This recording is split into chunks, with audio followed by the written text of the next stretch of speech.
We've been to so many places lately. What do you say we take a day off from adventuring and just find somewhere nice to relax? Let Paimon think. Where are some nice places we could go? Oh, why don't we pay Cloud Retainer a visit at Mount Atsung? It's been a while since we last saw that illuminated bird. She's always the one popping up out of nowhere and scaring us half to death. So let's surprise her this time.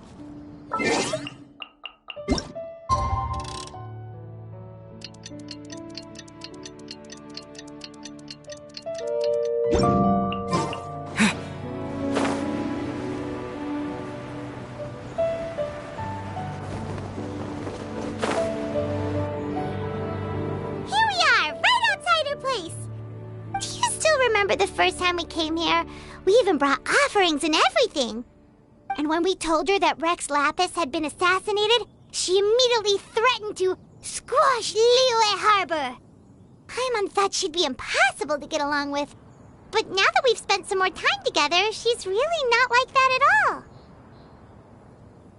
We probably don't need to bring any offerings now that we've gotten to know her pretty well, right? Still, Paimon's got some snacks around here somewhere, so if she really wants something, we can just use that. Huh? Traveler, did something catch your eye? Whoa, what a pretty lady. Is she also here to visit Cloud Retainer? Yeah, you're right. All it takes is one look and you can tell she's someone special. As expected of that bird lady, really. She must have a whole bunch of Adepti friends from all over the country. Okay, but if we're both friends of Cloud Retainer, then we're basically friends by association, right? Want to go up to her and say hello? Helping you make more connections is a part of Paimon's job as your reliable guide. Paimon's got this.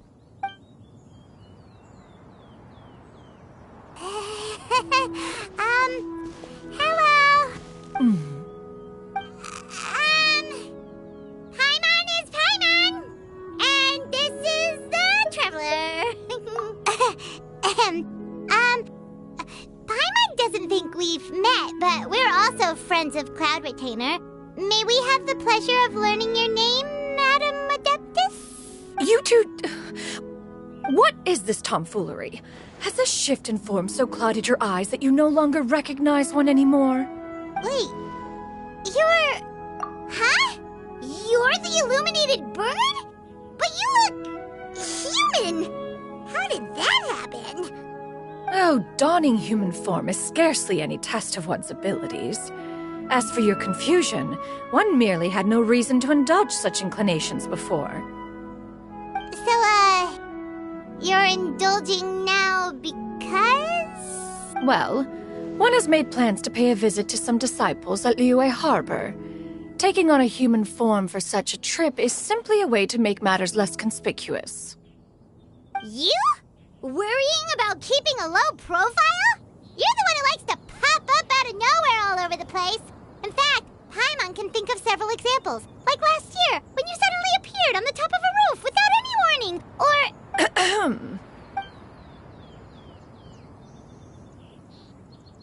Hey, didn't we agree not to bring that up unless she asked? Oh? So you have taken care to follow the proper rules of etiquette after all. Most commendable.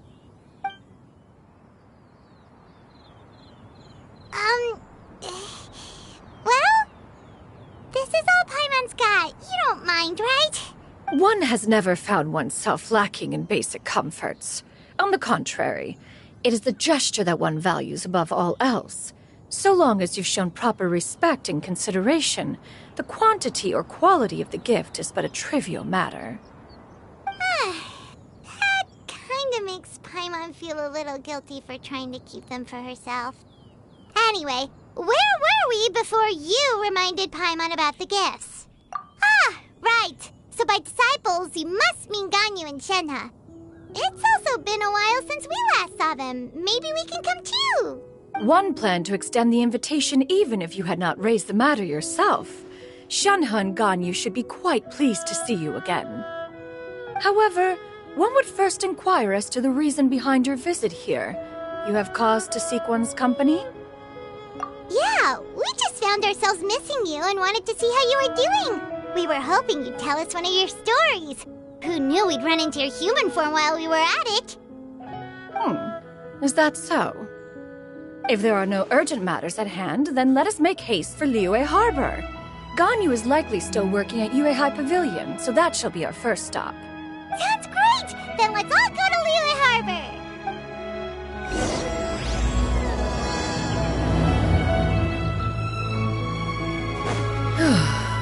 Ganyu has been quite busy with work as of late. One can count on one telling the number of times she returns to Mount Alzhong-Tier. Shenhe has also secured employment recently. In her correspondence with me, she wrote that she shall have no need to return for the foreseeable future. Did they think one was so easily mollified? One shall investigate everything with one's own eyes and decide for oneself if their living conditions are satisfactory.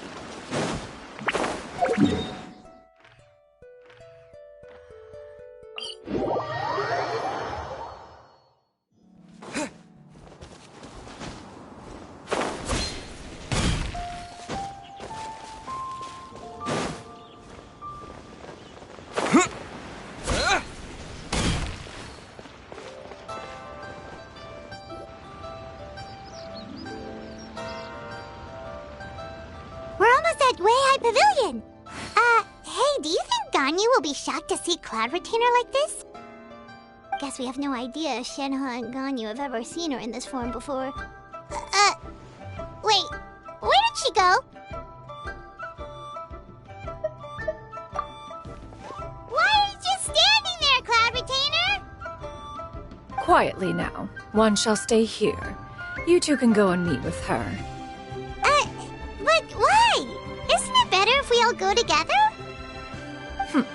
If one were to proudly proclaim one's presence, Ganyu would surely profess herself otherwise unoccupied and drop everything to attend to one's visit. One fears that would only result in her staying up all night to make up for lost time. One does not wish to trouble her. Conversing vicariously via you two shall suffice. Do remember to inquire as to her recent well-being. Again, do not mention one's presence here. Fair enough. Makes sense. All right, then. We'll just pass on your regards and... Cloud Retainer? Oh! Busted. Is that lady someone you know, Ms. Ganyu? She is indeed. I'm sorry, Huixin, but could we delay the upcoming meeting for a little bit? I believe my schedule today is quite full. Although, perhaps I could move some work to later in the evening. Oh, not to worry, Miss Ganyu. I'll make the necessary arrangements right away. Thank you, Huixin.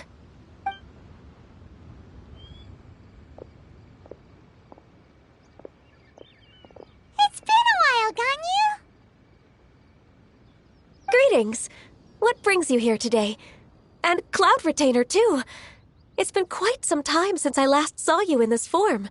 You are quite mistaken. One is not acquainted with this Cloud Retainer of whom you speak.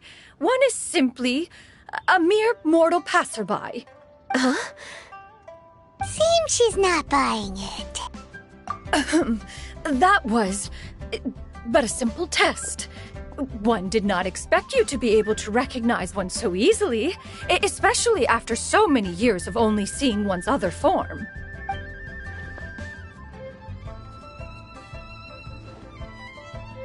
But recognizing you is, my responsibility as your disciple.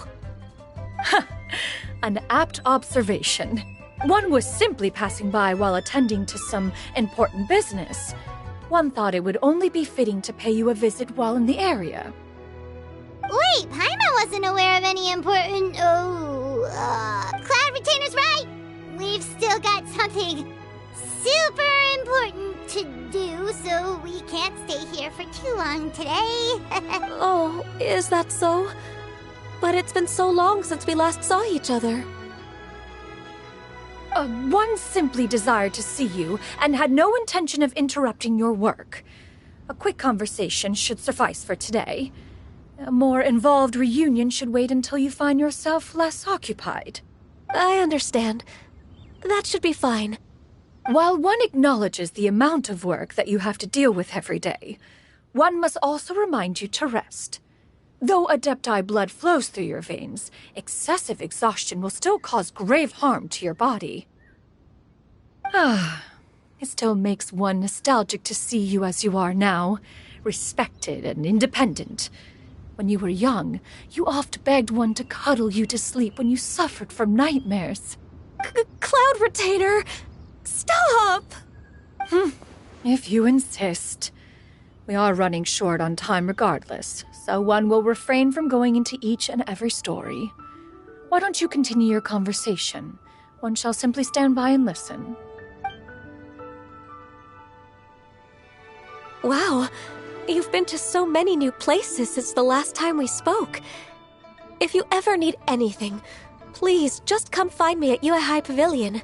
Also, forgive me for my presumptuousness, Cloud Retainer, but if you plan to continue appearing in this form, don't you think it'd be helpful to adopt a human name? A human name? Huh. You raise a valid point. Considering the sheer extent of one's renown, Cloud Retainer is surely too recognizable as a name. You really think so? Not that you're not famous or anything, but that famous? You presume to know the extent of one's illustrious achievements. One would hardly think such a thing to be possible. Nevertheless, Ganyu's advice cannot be ignored. From this point on, when in public occasions, be sure to refer to one as Shenyun. Tianyun? I assume that's a reference to the full record of Pristine Pavilion.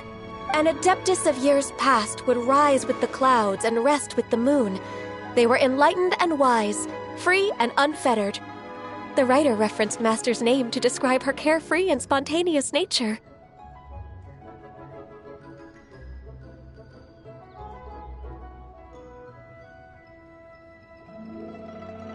Oh, that sounds super cool! Paimon feels like only the most powerful of Adepti could rise with the clouds and rest with the moon. Actually, those lines were originally written to describe Cloud Retainer herself. Huh? Wait, so you're really that powerful? And what of it? Did you truly take one to be nothing more than a bird of bigger than average size? Not exactly. To be fair, Cloud Retainer rarely speaks of her past accomplishments. The tales of her past can only be found in ancient texts. It is said that once, a long, long time ago, there was a severe drought in Liyue. Left with no choice, many people left their homes, while others spent day and night praying to the Adepti.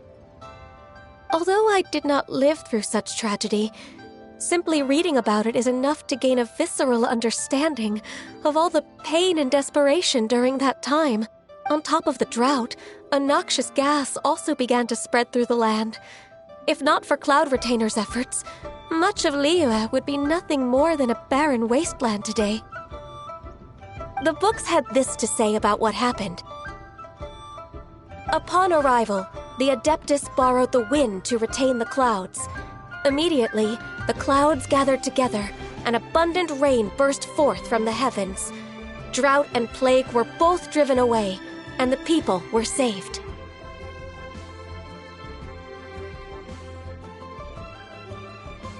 Wow, that's incredible!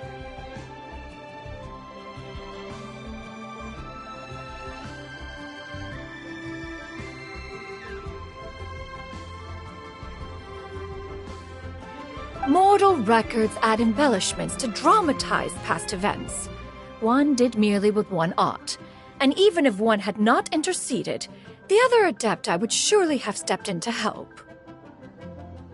Even so, you stopped an entire drought! Can you really control the weather like the book said? Oh, Paimon suddenly has a lot more respect for you. So it was Paimon's bad for calling you Illuminated Bird before. You're not too mad, are you?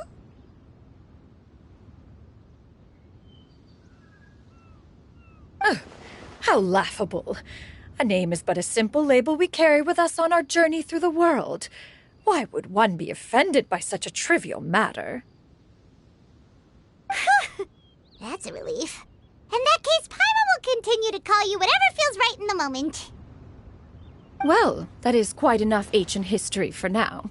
Ganyu, have you had word from Shenhe? One has heard that she procured a job recently. Have you any thoughts on her workplace? And what, pray tell, of her monthly remuneration? Moreover, does she find herself overly inundated with work? Is she allowed time off during Lantern Rite? That is a lot of questions. There is no cause for concern, Cloud Retainer. I introduced Shenhe to her employer personally. Wanmin Restaurant's business has been booming recently. So, with Chef Mao being swamped with customers, and Xiangling still off and out in search of new recipes, I introduced Shenhe to staff the restaurant. I see. Most excellent indeed. One has had the pleasure of being introduced to that family. Xiangling is kind and astute, while her father is loyal and reliable. One has no cause to believe that they will make Shenhe's work difficult. Now, it is almost time to partake in the victuals of noon. One shall visit Wanmin Restaurant in person and see how Shenhe is doing. Huh? But didn't you just say that you had something important to do? Can that wait until after we've eaten? You may return to your work, Ganyu. One shall see to this matter on one's own. There will be many an occasion to dine together in the future. One is certain the opportunity shall present itself most readily. Of course, Cloud Retainer. Please take care. Traveler, Paimon, I'll see you some other time. See you around, Ganyu! Whew. Paimon was pretty quick on the uptake there, don't you think? As soon as you mentioned important business to attend to, Paimon realized that you were just looking to cut the conversation short and not take too much of Ganyu's time. Is Paimon right? No, in fact, it was not an excuse. One is indeed visiting Liyue Harbor for an important purpose. Wait, for real? The moment is not yet upon us. Still, the truth will be revealed to you in time. She really seems to be playing up the whole mysterious Adeptus thing right now. Is it because we just heard that cool story about her powers?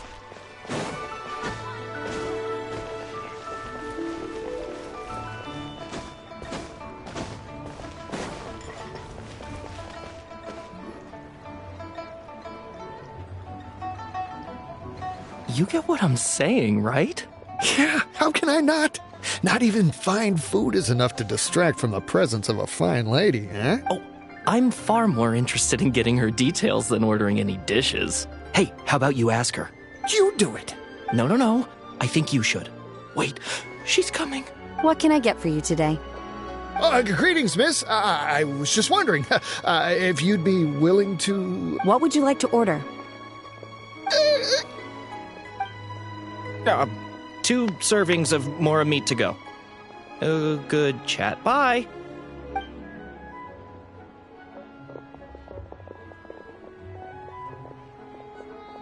Shenhe! Welcome. It's been a while. May I take your order? Don't welcome us as guests and greet us as old friends in the same line. It's weird. Mm-hmm. Oh, and this is? This is Miss Xinyun. Master? Huh? One does not recall ever revealing this form to you before. How were you able to ascertain one's true identity with such ease? I've trained and lived with Master for more than 10 years. I would recognize you no matter what form you take. You... Is something the matter, Master? Hardly. Hardly. One simply learned of your employment from your letter and came to check on your well-being. And check out the great food, too! Indeed. It's almost lunchtime. My apologies. I'm still on the clock and can't talk for very long. Well, if it isn't the Traveler in Paimon. Are you here for Shenhe? The lunch rush isn't in yet, Shenhe. So, I've got things covered for now. Go ahead, sit down and enjoy some time with your friends. I'll let you know if things pick up. Thank you, Chef Mao. Woohoo!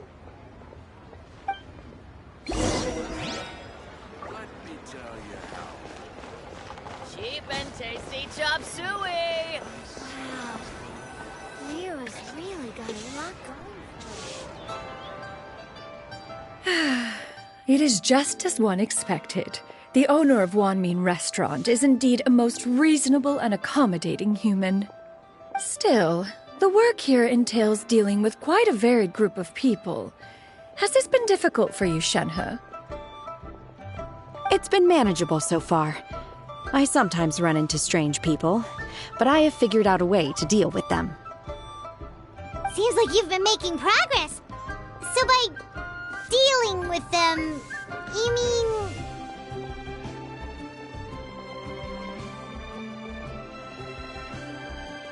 First, I try to talk sense into them.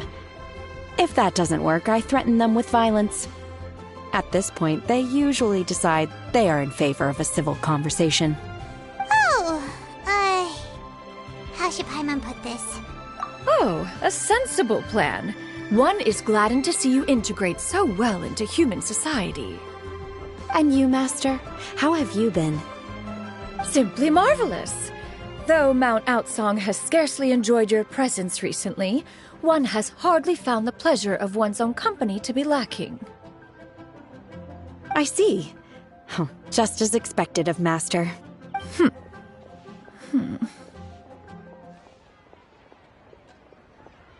I have missed Master quite a bit too. Even though work has been busy lately, I've already had a conversation with Chef Mao about taking some time off soon to visit Master. Oh, you did? Do make note of such matters in your letters in the future. There's hardly a need to keep one in suspense. Whoa. Her mood shot up just like that.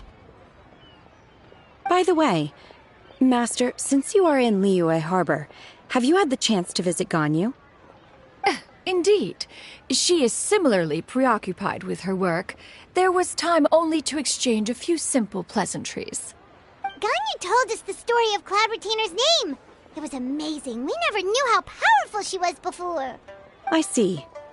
In that case, allow me to also share a story about Master's past. Oh? Is that a problem, Master? I believe this to be a good topic of conversation. No, not a problem. One was simply caught off guard. But no matter. Please, proceed. One is most curious to see how much of one's own conversational prowess you possess. Master once participated in a race against Mooncarver. After Mooncarver lost, he insisted that Master's ability to fly gave her a natural edge in such a contest. In response, Master agreed to forego flying in return for being able to use one of her devices in the race. Mooncarver accepted, only to find Master with a brand new device on the day of the contest. Huh. What kind of device was it? It was a mechanical vehicle made out of iron. What was it called again? Oh, an electro-powered bicycle? Oh, you refer to the bicyclical Thunder Flashmobile. One spent 49 days conceptualizing and crafting it. It need only be infused with adeptal energy, and it can cover thousands of miles in one day. Oh, it boggles the mind why Mooncarver ever supposed he might best me in a contest of locomotion. Though he sprinted with all his might, he could barely keep up. Alas, the one flaw of my mechanism lay in its weakness against mountainous terrain. One was thwarted mere seconds from victory, when it was thrown off course and failed to make it across the final stretch. Truly a most unfortunate turn of events. Anyway, do go on, Shenhe. Master, that was the end of that story. Is that so? with you gone, one has seldom felt the desire to call upon those old fossils for another contest. What is a race without spectators, after all? Have you been lonely, Master? Lonely? Huh. At one's age, entire human generations come and go in the blink of an eye. Even one's own self-directed musings can span several days and nights. 'Tis a most foreign sentiment. The mere mention of it is preposterous.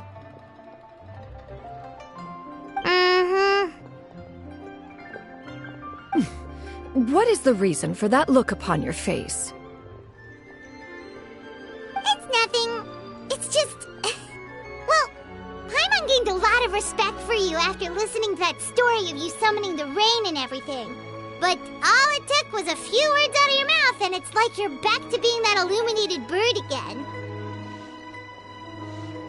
I was just a little bit confused. Which one of the two is the real Cloud Retainer? To me, they are both, Master. One is the Master that's widely revered by the people, while the other is the Master that I respect and adore. Huh. One finds oneself exalted yet again with sweet words of praise and flattery of a most extravagant nature. You chose to exalt one with your words, yet you refuse to grace Mount Outsong with your presence for any extended period of time. One would almost question the sincerity of your estimations. This is not to say that your words paint an inaccurate picture. One has always lived by a single ideal. Eschew all action and abide by no rule. One does as one pleases and speaks as one pleases. Others may critique or praise as they see fit, yet one places little weight in such judgments. She got, 2 sentences of flattery from her disciple, and it's as if her ego is about to burst. Do you have any empty tables?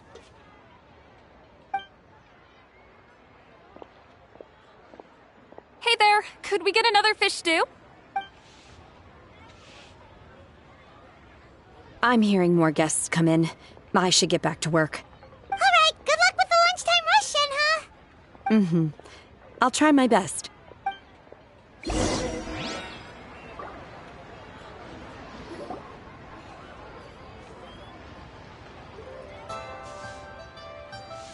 So much yummy food! Paimon's gonna feast! One is fond of all kinds of delicacies and delights in a multitude of flavors. The dishes here demonstrate no shortage of culinary skill. Their unique flavor profile has left one more than satisfied. In fact, one has been struck by quite the fit of inspiration. One has already begun to conceptualize the next generation of supreme cuisine machines. Everything's so tasty! A bit too hot at times, but still super tasty. I'm sorry, miss, but our tables are full. Shall we try somewhere else, Granny? But it smells so delightful. Can we really not eat here? My poor legs can't go on for much longer. Well, you could always check with some of the other guests and see if anyone's happy to share a table. Okay, I'll ask around.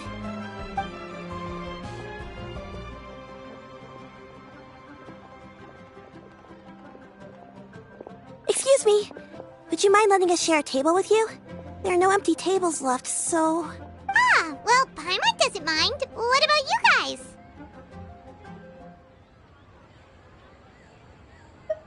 Great! Thanks so much. My name is Shuyu, and this is my granny, Yuendai. Granny? Yep. Is there something wrong with that? No. Paimon's just a bit surprised. She looks so young. Yeah. A lot of people compliment Granny on her youthful looks, but she's actually much older than she appears.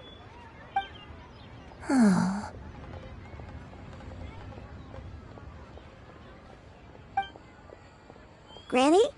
Why don't you take a seat? Come on, it's not polite to stare. Huh. Have we met before? No. 'Tis a fated meeting, then. Please, take a seat. What would you like to eat, Granny? I can order for you. I want braised earthworms. They always pop up out of the ground after a rainstorm. No, not this again. Granny, there's no braised earthworms on the menu. Braised earthworms? Well, that sounds weird. Do people actually eat that? Right, that's what Paimon was thinking too. Need any help? Help? Oh, do you mean with Granny? Thanks, that's nice of you to offer. Granny has pretty bad dementia, so her memory's getting worse all the time. She's always saying things that sound kinda confusing. Actually, her memory's been bad ever since I was little. But it's gotten so bad lately that I even have to remind her who I am every morning. They died young. It's just me and Granny now. But it's okay. Don't feel bad. Granny loves me a lot, and I love her a lot too. Sure, it's hard at times, but you just gotta make the best of the life you've got. Wow, you're really tough for your age, kid. You're too kind. And me? Oh, what about me? You're tough too, Granny. Plus, you're really gentle, and you're always there for me. Yes, and it's hardly as if I forget everything. I still remember the important things. Wait, what was that really important thing again? I remember now. It was a dream. I had a dream where everything was dark. Someone was standing in front of me. She told me to come and find her, and that once I'd found her, I would be free. Huh? That sounds super important. But how come you've never told me about it before? It was just a dream, so I forgot about it. But I'm in a good mood now, and somehow I remembered it again. You know, I believe I've had this dream a great many times. But just how many times have I had it? Now that I do not remember. Wait, so you have a reoccurring dream where someone's talking to you? That sounds spooky. Oh, does that mean you're possessed?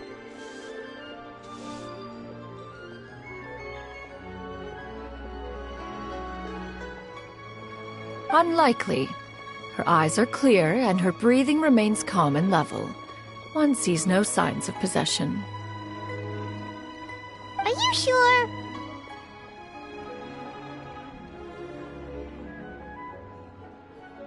Who do you take me for?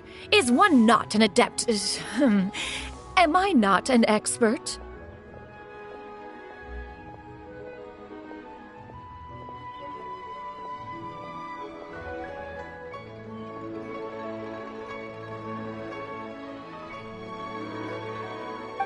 You're right.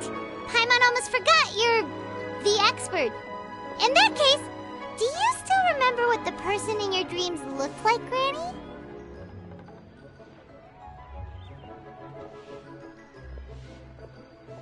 Not anymore. Although, I have a sense that she looked rather like me. But not as I am now. My younger self.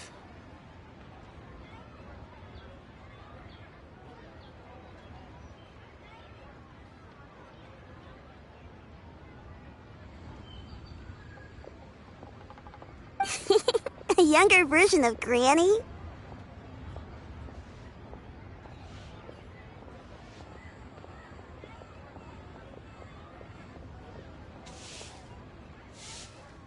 This is just getting weirder and weirder. What is going on here? As one said, fate must have brought us together. You may leave the situation to me. Are you sure? So, what are your names?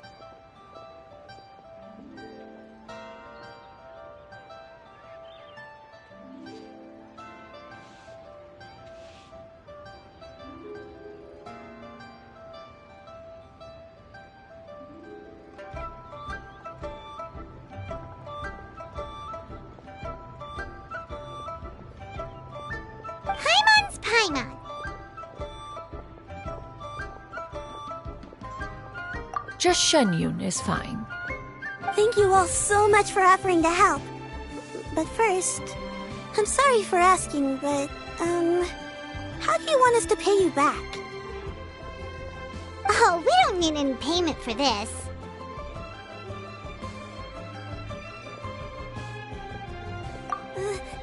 Thank you so much!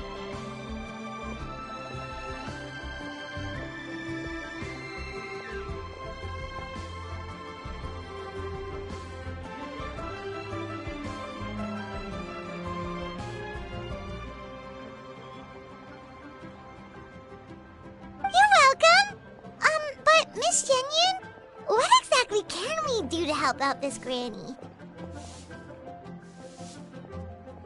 All we have to go off is that dream.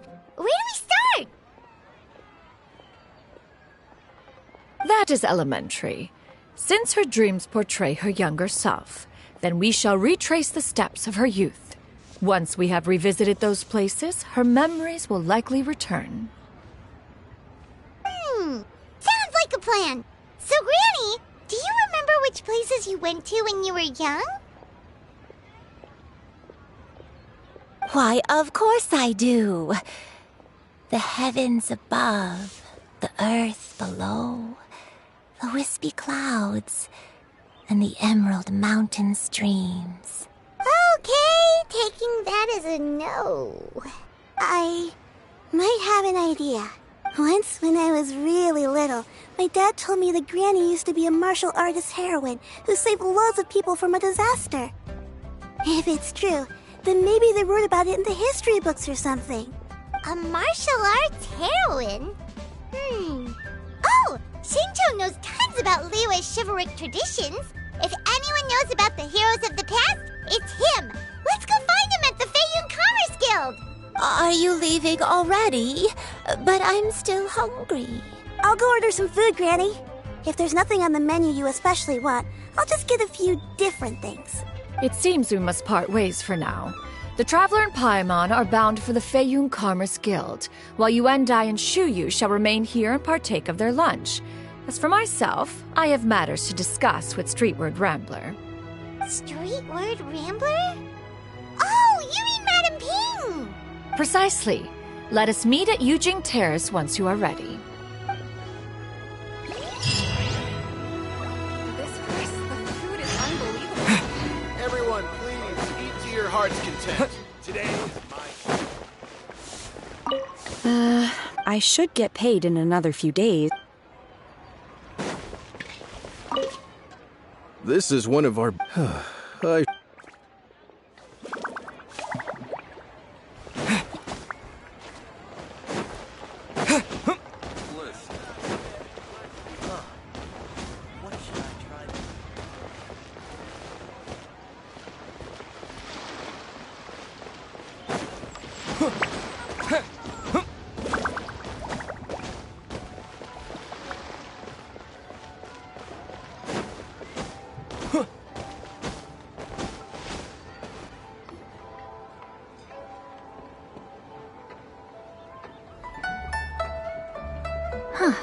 It's you two. What brings you here?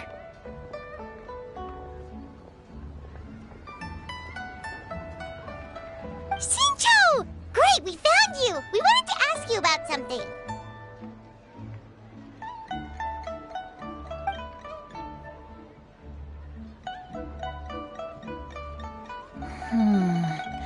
That's not a whole lot of information to go off of. I don't know if I can say for sure.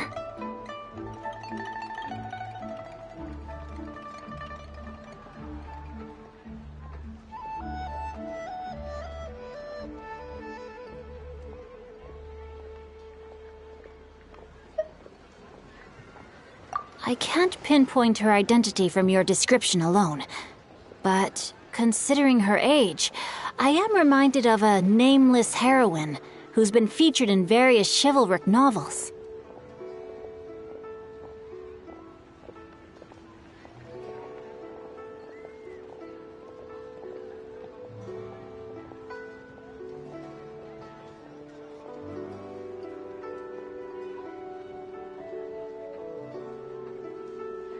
Nameless heroine?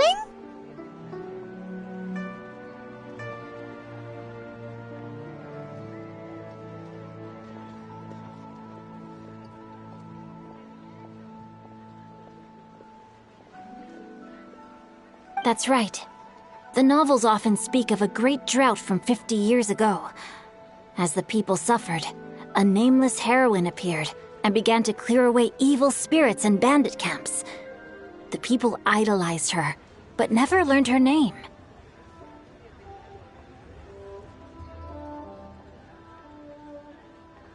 All they knew was that she always acted alone. Later, though, she supposedly fell in love with a similarly noble-minded exorcist from Mount Tianheng. They were well matched in more ways than one, often fighting together as a fearsome duo of otherworldly strength.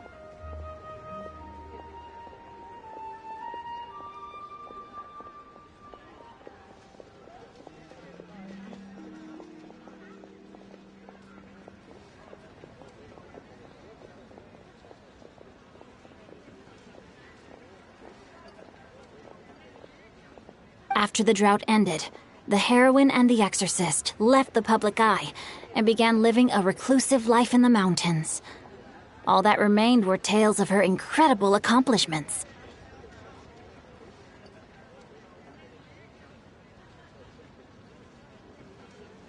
The way this nameless heroine faded from fame into obscurity later in life is not too dissimilar from Miss Yuendai. I hope that's somewhat helpful.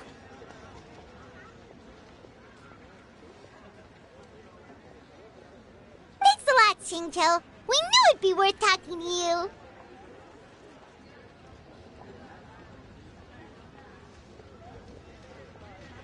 It's nothing at all. Just something I came across while reading. I did do a bit of extra research on her story, but it was just out of personal curiosity.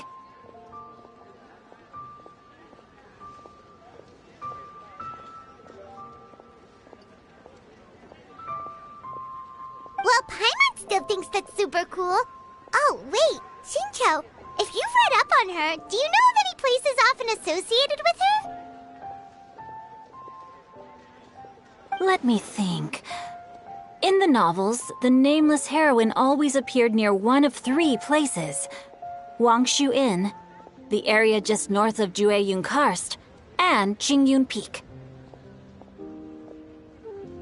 Perhaps the real-life heroine who inspired the character was also often seen near those three places. That would explain why those locations appear in the various novels written about her.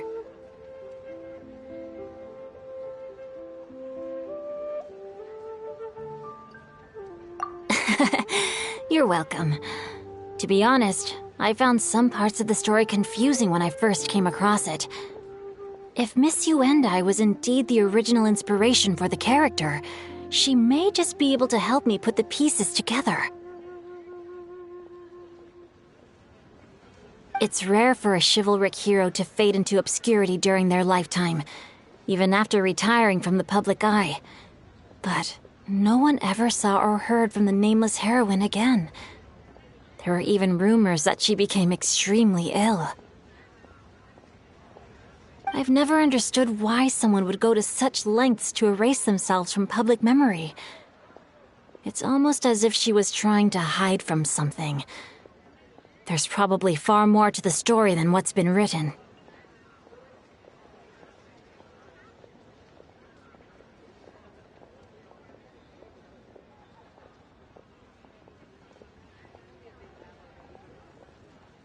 We'll be sure to tell you if we manage to uncover the truth.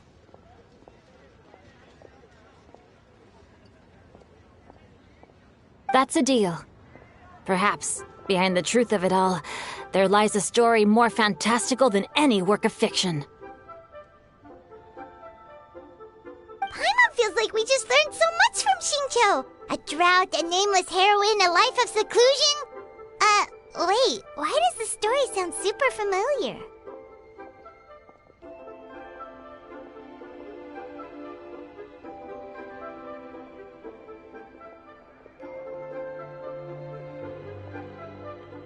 Oh, right! There's a drought in this story, too! Xingqiu, are droughts super common in Liyue or something? Well, they used to be. But people have long since developed methods to prevent them, like by cultivating the soil or digging canals. So while droughts do happen from time to time, they are rarely regarded as true disasters. The drought 50 years ago is probably one of the worst we've had in the last several centuries. The crops withered, the streams ran dry, and the monsters in the mountains became rabid and agitated. Countless caravans were attacked, and people who lost their homes came together to form bandit groups. What started as a natural disaster soon became a human tragedy as well. That sounds awful.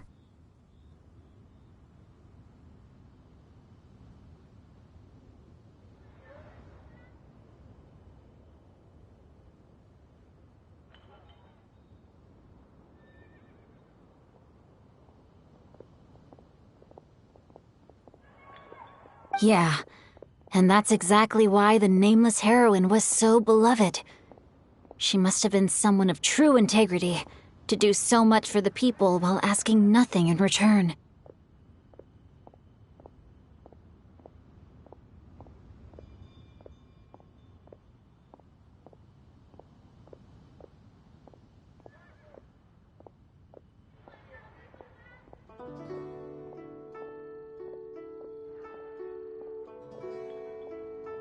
Still, as terrible as that drought was, it was nothing compared to the truly calamitous disasters that befell this land in ancient times.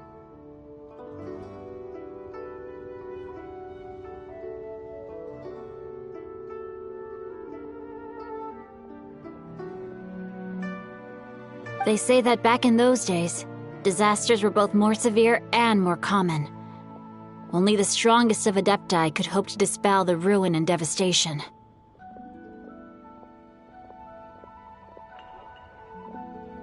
Do you have any other questions?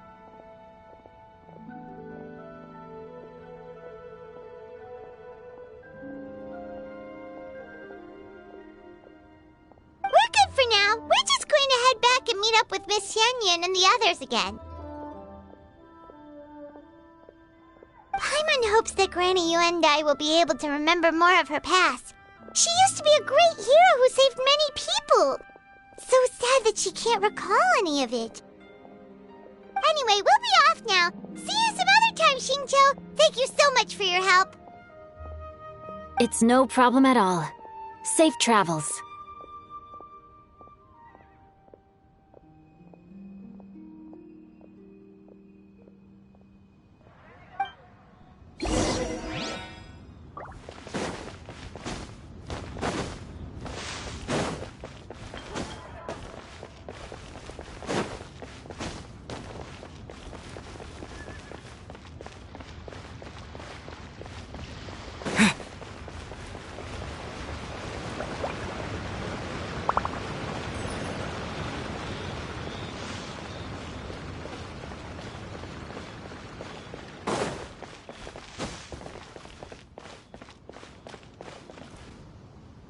I have recorded the tune that you requested.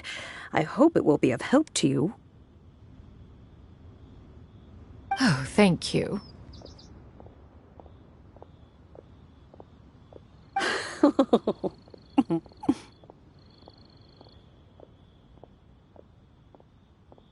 Straightward, Ping, what has amused you so?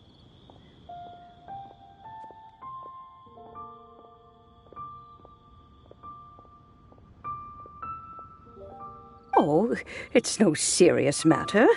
I was just reminiscing about the last time I saw you in this form. Time has wrought such change in this world, and yet you appear just the same as ever.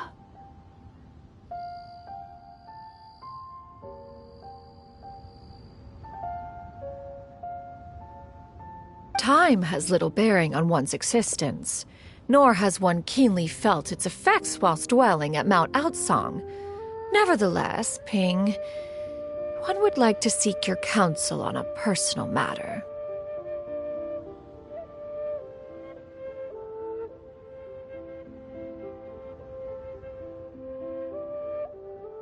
Oh, why so formal all of a sudden?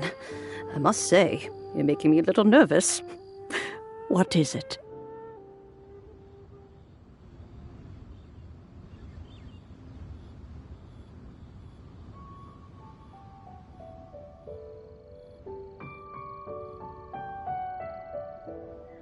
Well, the inquiry is as such.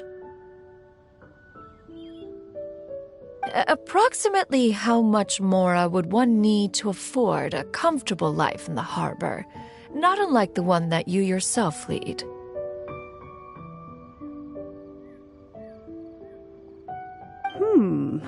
It does not require as much as you may think.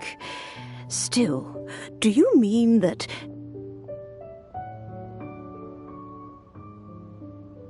Cloud Retainer, Madam Ping!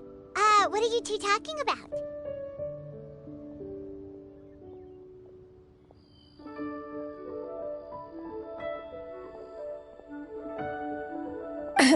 Nothing save for some trivial matters. Have you unearthed any useful details? Shinjo has a theory, but let's save it for when Chuyu and Miss Yundai have joined up with us again.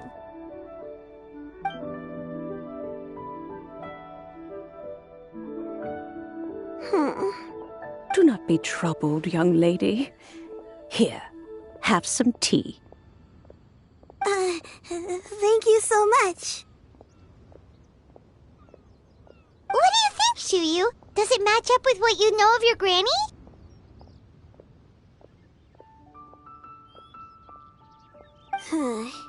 According to the story, the nameless heroine eventually fell in love with an exorcist from Mount Tianheng. Maybe that's my grandpa.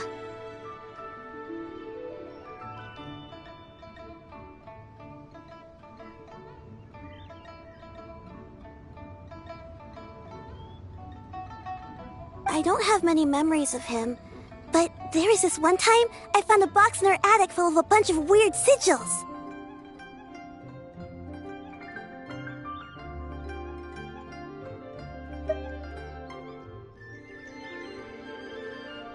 I think so too. Granny might remember something once she's returned to a familiar place. What marvelous tea. I can taste the dew's sweetness in this cup. It's as if I was taking a stroll in the mountains, thoroughly one with nature and at peace.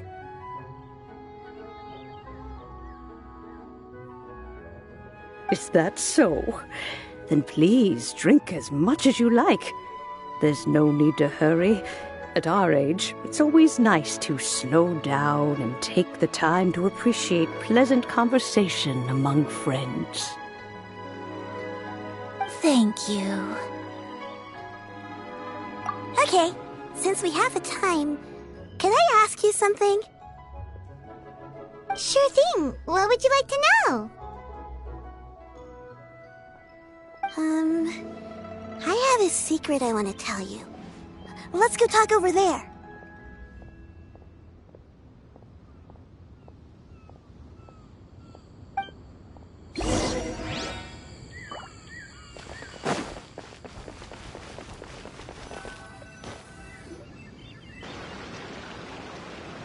What's wrong, Chuyu?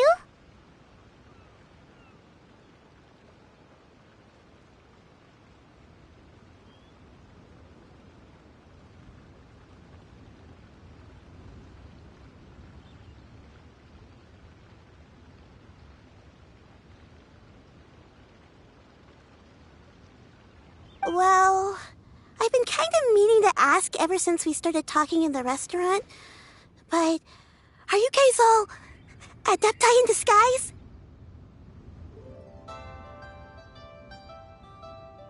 Oh!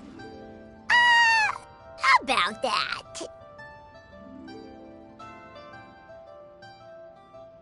Well, you guys just I'm super special.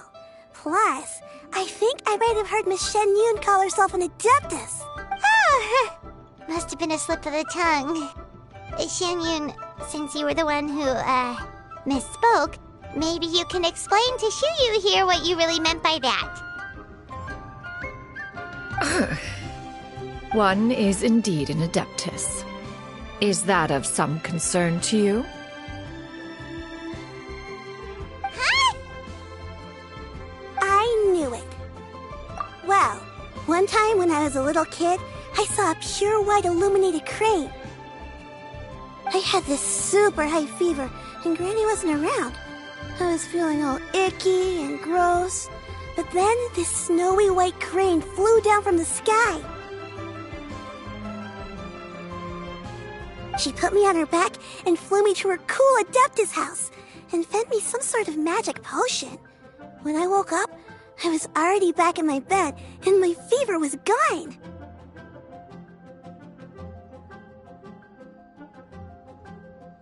I really wanted to thank her, but I was too sleepy to stay awake, so I never got the chance. So, I just kind of wanted to ask if maybe any of you have ever met an Adeptus like that? A pure white illuminated crane? The only two we've ever met are blue and white and black and brown. Have you ever met one that's pure white, Cloud Retainer?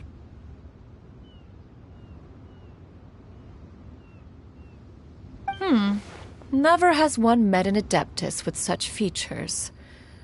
One surmises such a description is but a hyperbolic embellishment that oft results from narrative accounts. That's weird. Was it really just a dream then?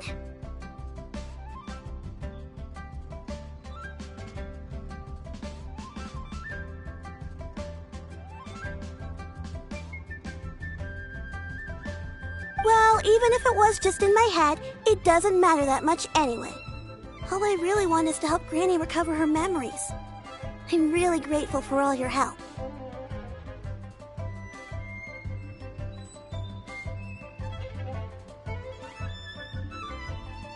Leave it to us! Now that we know the 3 locations, we just need to visit them one by one. Let's go to Wangshu Inn first! Okay, I'll go get Granny.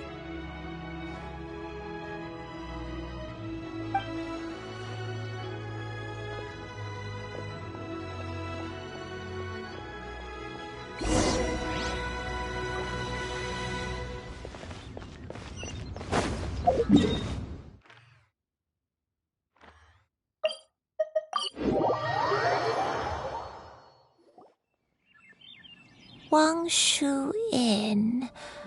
Wangshu Inn. Do you remember this place, Granny? Yes. The fish here is very delicious. And if you look out into the distance, you can always spot a bird that's been left behind by its flock. I believe I used to have a room here. It had a window. Yes, I spent a lot of time looking out that window. Which room was it again? Let me look.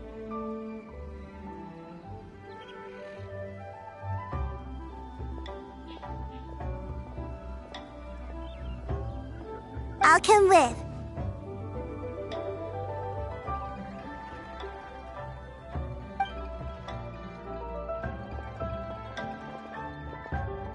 Paimon's still having some trouble understanding what she's talking about, but if she's so familiar with this place, that must mean she lived here, right? Wait, huh? Whoa! Shell! What are you doing here all of a sudden? You scared the living daylights out of Paimon!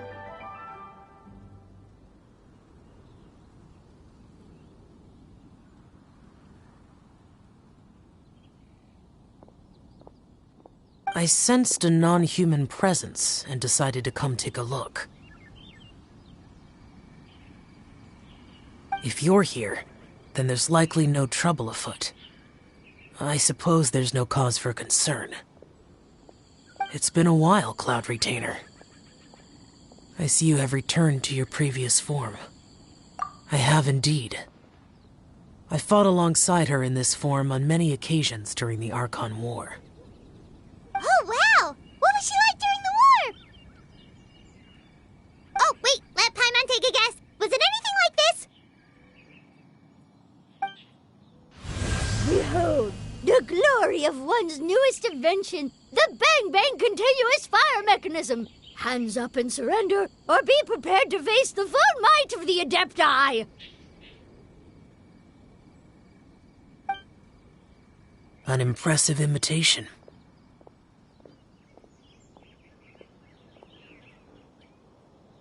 Paimon knows her all too well.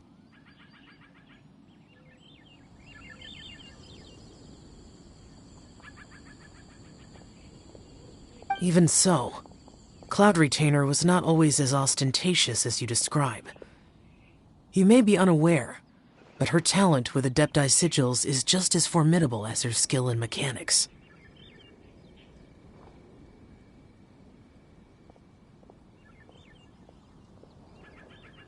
The Archon War reached its peak after Guizhong's death. The Cloud Retainer who fought beside me in those devastating battles was taciturn and solemn, only speaking when she had to activate her sigils. A Cloud Retainer who barely talks? Paimon can't picture it. But what happened after that? If you were so powerful in your human form, why did you decide to take up your bird form again? Once one had bid farewell to the world of mortals, what use would one still have for such a shape? When dwelling between mountain and forest, away from the struggles and troubles of the mortal world, a mortal form is hardly the most fitting of choices. After the war, Cloud Retainer retired to Mount Outsong, only revealing herself to the occasional visitor, and always in her avian form.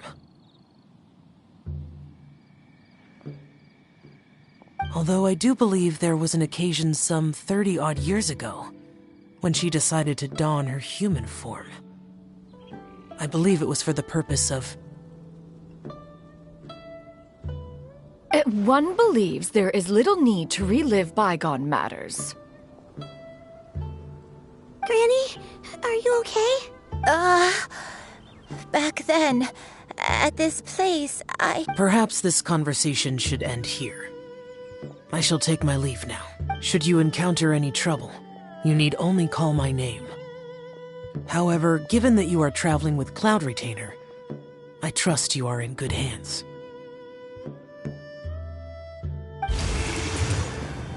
Everyone! I think Granny is finally beginning to remember her past. Slowly now, calm your mind and recount what has been recalled.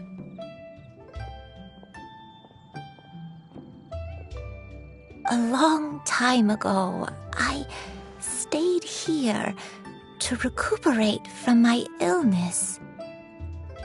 Huh. So what Xingqiu said was true! You did fall ill! Was that why you went into hiding?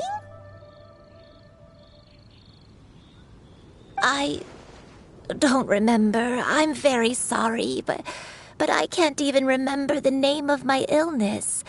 The only thing I can remember is that it took a great toll on me, and there was no cure for it. I was confined to my room in Wangshu Inn, where I spent many days unconscious. I'd come to every once in a while and stare at the migrating birds outside the window. It was a solemn sight. I remember crying, but I'm not even sure I knew why. One day, I met a traveling merchant. Upon hearing of my illness, he sold me a bottle of soul-revitalizing tea pills. He told me that the pills were concocted using Adepti blood and could be used to alleviate my symptoms. Sure enough, I made a full recovery. My illness remained dormant for several decades after that. Wait, but if your illness remained dormant for several decades, are you saying that what you're going through now is just a relapse of what happened all those years ago?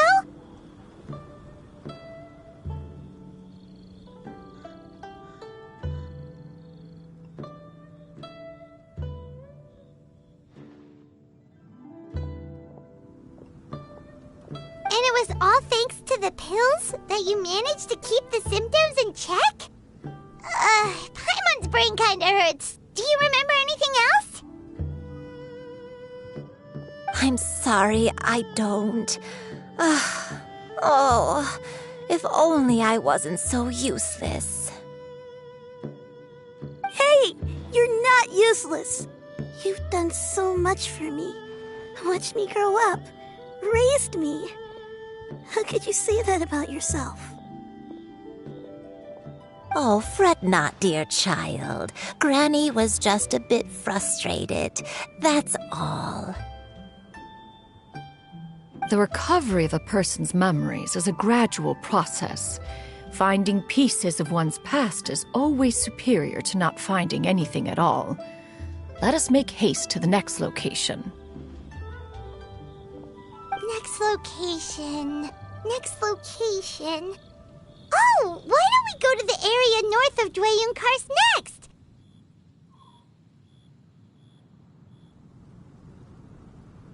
There isn't really a landmark there, so where should we start? Oh, Paimon's got it. Let's check out the houses in the area first.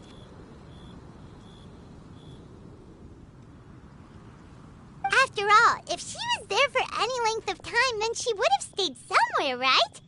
Oh, Paimon's really got her thinking cap on today. At this rate, we'll recover all of Granny Wendai's memories in no time.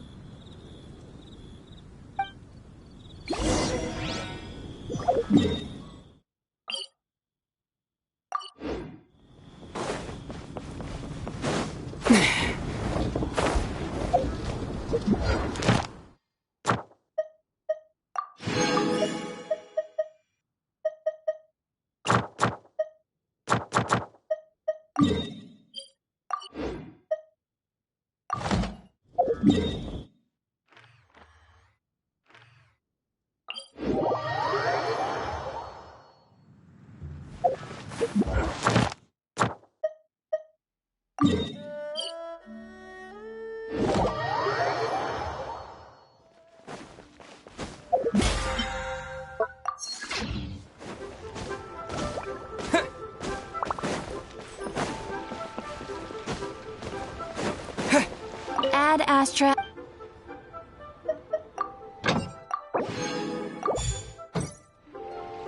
Ad Astra.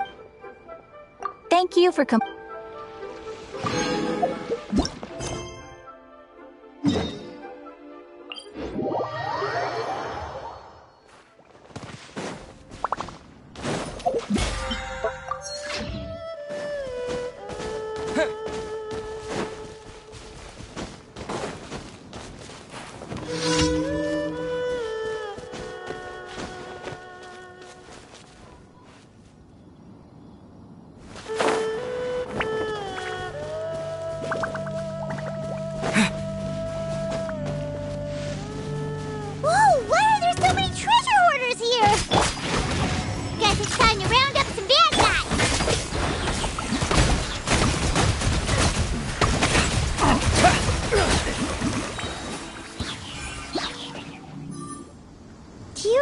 anything about this place, Granny Wendai?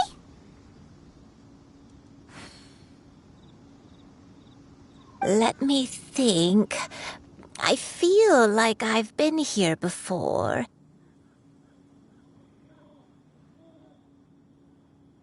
But I don't think I stayed here too long. I might have just rested here briefly before continuing on my way. Got it. That's okay. There are still plenty of other places we can check.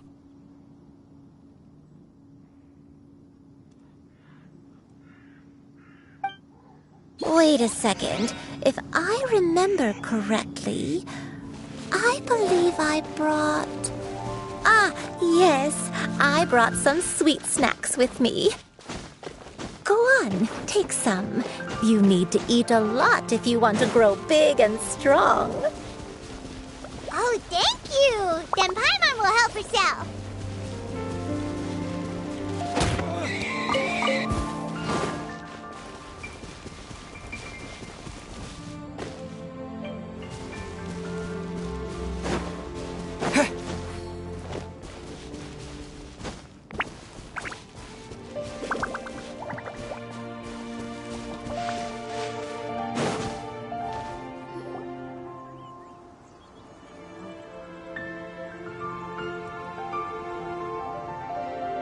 Paimon sees an abandoned house! Why don't we take a break over there?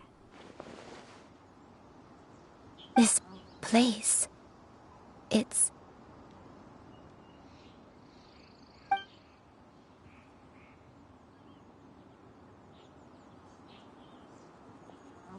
Did you remember something, Granny? I remember. Shuyu. This is where your father was born.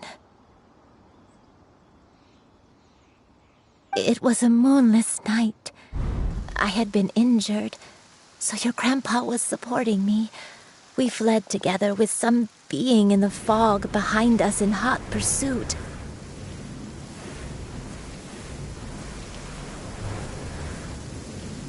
I had exhausted my strength when the labor pains came on, so we took refuge in this house.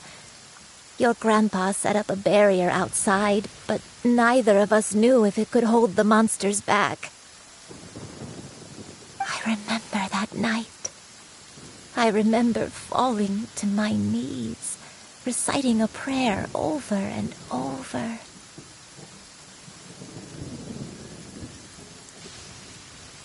I alone am the source of this sin. Punish me as you wish for forsaking my oath, but spare my innocent child.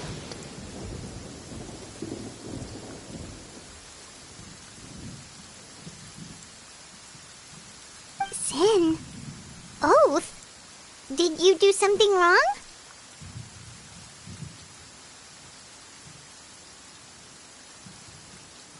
I don't know. I don't remember. I only remember praying in the darkness with all my strength until the sun finally rose again and the fog cleared out.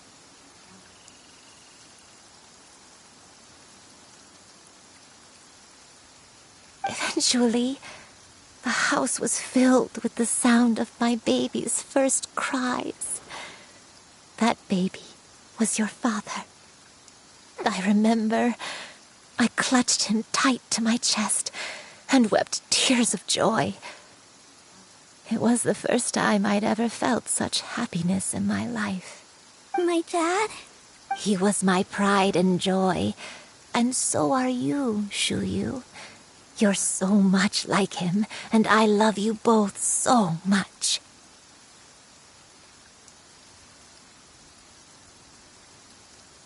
But you're always going to be different from me.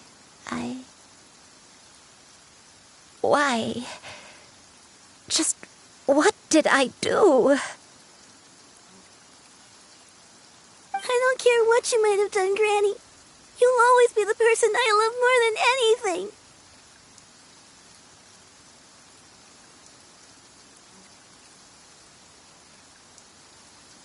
You're too sweet, Shuyu. I'm lucky to have you with me. If not for you, I would not have had the courage to come here, to try to remember what I had forgotten. All right. Let's not stand around any longer. There's one place left, yes? Let's go take a look. If one recalls correctly, the next place should be Qingyu Peak. Yuandai, how fares your health? I may be a bit slow, but I'll do my best to keep up. I'm sorry to keep everyone waiting. Climb on. I shall carry you to the top. Oh, such lightness of weight. All those who grow old grow frail in the end, do they not? First, you lose your memory, then your health. Eventually, you end up losing everything. My only wish is to depart this world with a lucid mind, to free myself of this torment and the burden it places upon others. Fret not. You have my aid in this endeavor.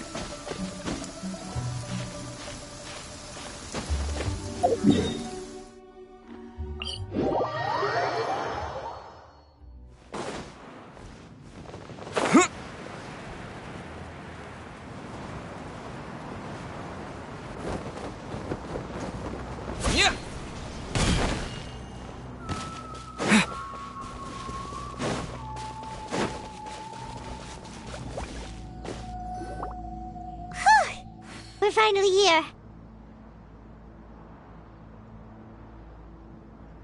Does this place feel familiar to you, Granny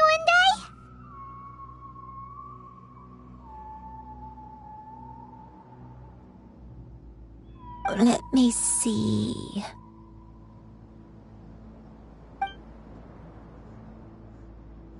How strange. Have I lived here before? When we were at Wangshu Inn and the abandoned house earlier, though I couldn't remember everything, I still felt a sense of familiarity. I could easily picture myself in those places. But here, I don't have that feeling. Perhaps I did come here in the past, but it just didn't leave a strong impression on me.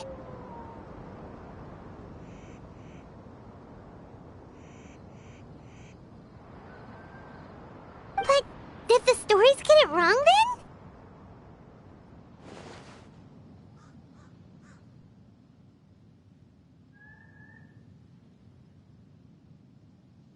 Yeah, that's true. But they're also the only thing we have to go off of.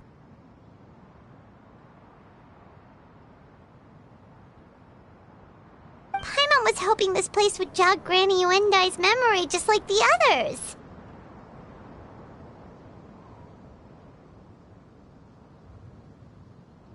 I'm sorry to disappoint you too.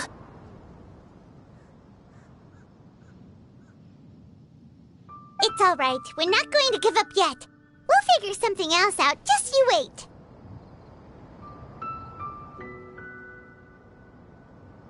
Thank you. If only I could remember.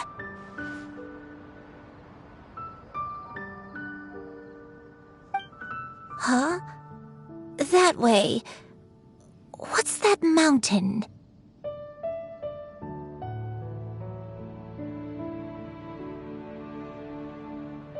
Oh, let Paimon look! Huh? Isn't that Mount Aocang? Looks like we've come full circle.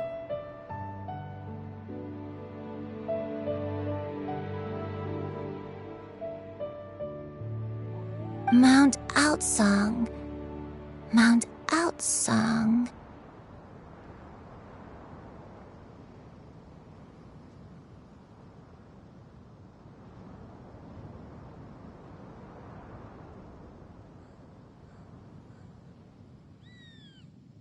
Granny, are you okay?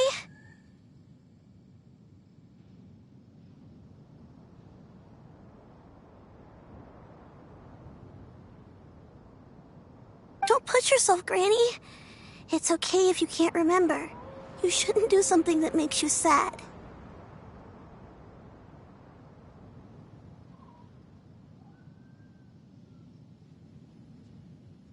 Mount Aocang, What am I really? Mount Aocang holds some familiarity to you?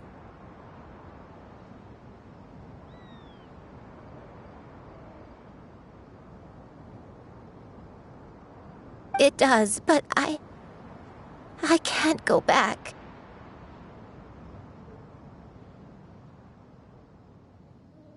Are you feeling unwell?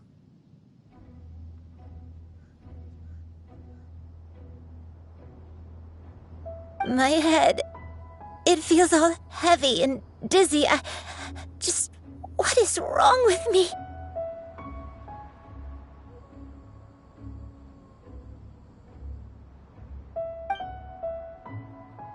Cloud, Miss Xianyun, is there anything you can do? Let us go to Mount Outsong. But... Fret not, all will be well. You and I, you have already given more than enough to the pursuit of this endeavor. You may leave the rest to me. I've prepared something that can aid you in suppressing the fear in your heart and restoring your lost memories. It currently resides at Mount Outsong. Wait, really? When did you do that? I never leave anything to chance. All will reveal itself when we arrive.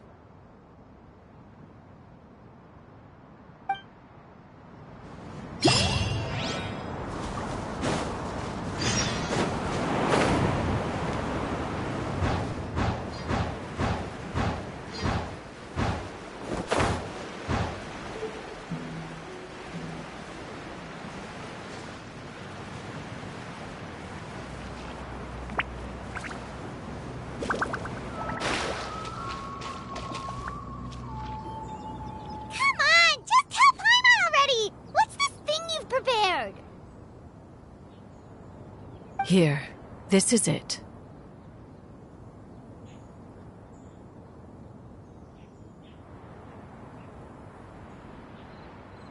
Huh?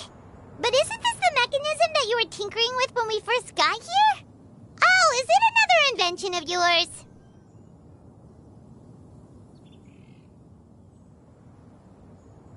Precisely. A recent one at that. I am most pleased with the result. I call it the Suspensus Somnium mechanism.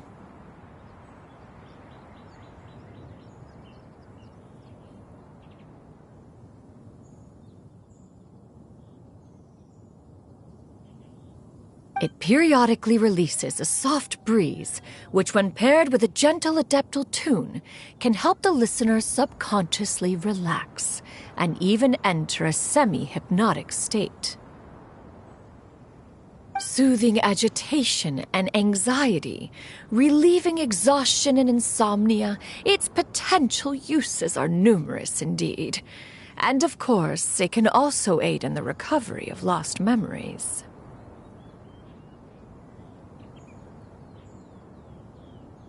Whoa, what a cool gadget! But if you had it all along, why did you keep it to yourself until just now? We could have come to Mount Outsong right off the bat and saved time on a lot of floating. How preposterous. Had you and I not recalled much of her past through her own efforts, the device would have nothing to draw upon. We Adepti can only help those who first resolve to help themselves. Had she lacked such determination and strength of character, one would have little to offer in way of assistance.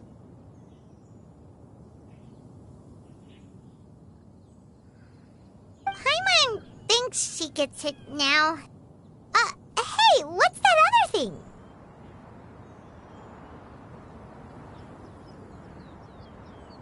As previously mentioned, a gentle adeptal tune is required to take full advantage of the mechanism. One secured such a tune from Streetward Rambler. Only with her melodies can the mechanism reach its peak power.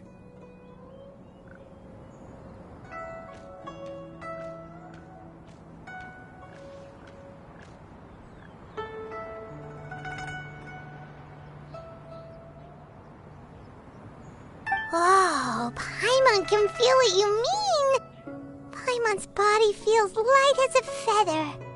It's as if she's lying down on a warm patch of grass after a super satisfying meal.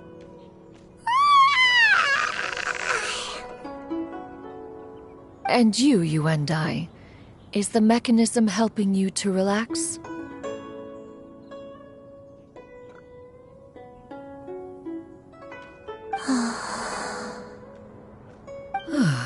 It appears she has already succumbed to the depths of reverie.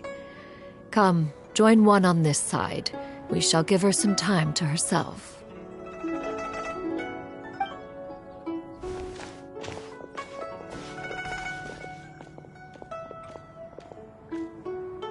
The drought is over.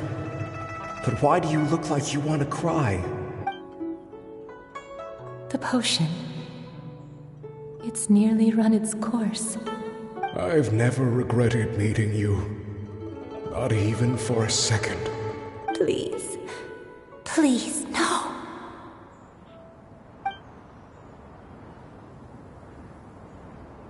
Have you forgotten? This is the world you left behind. One of gentle breeze and morning dew, perfectly straddled betwixt the realms of heaven and earth.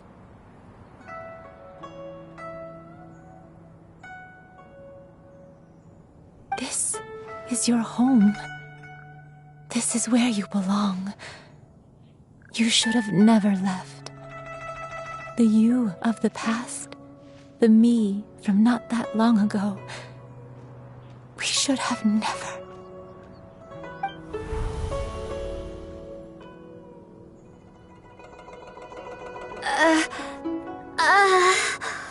So that is the truth. No wonder this place is so familiar. Granny! Granny, are you okay? Cloud Retainer. Your memories have returned. Wait, did you just call her by her full name? Does that mean you already knew each other? Yes. I now remember everything. Everything. Granny, please don't cry. I'm here. Oh, don't worry, my dear child. Granny is fine. I'm so sorry, everyone. You've gone to so much trouble on my behalf. It's all come back to me now.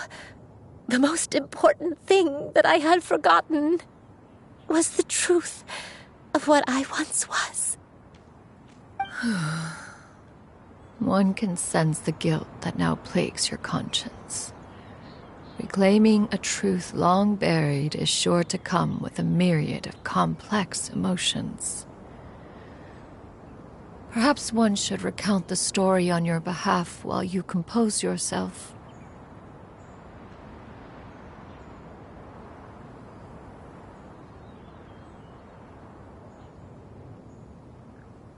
No, it's okay. Now that I've remembered, I must face my memories head on. Shuyu, everyone, I cannot thank you enough for all your help. I'm ready to tell you my story. Please, Granny, don't force yourself. What happened in the past doesn't matter. I love you more than anything. Nothing you say can change that. I know, dear child. My feelings for you are exactly the same. It is for this reason that you deserve to know the truth. Some time ago, I made a terrible mistake. One for which I could never atone.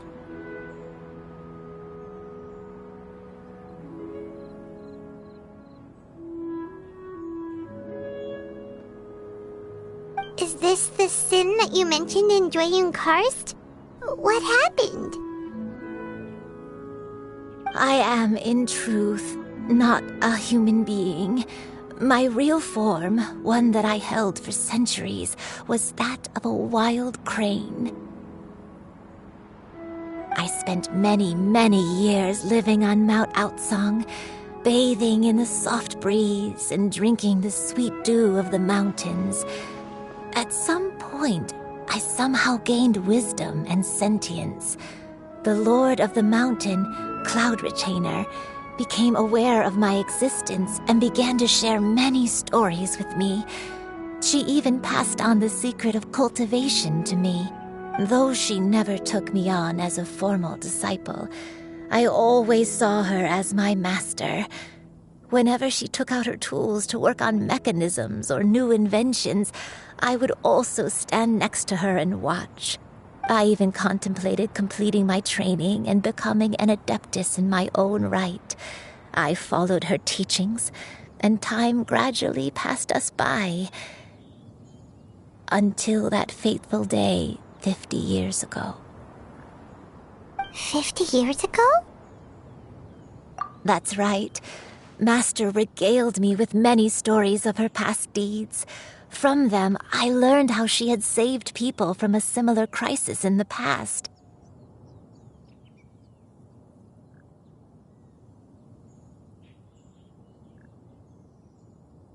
She was the one I looked up to the most. More than anything, I dreamt of becoming an adeptus like her. I wanted to travel the land like she had, relieving suffering wherever I went.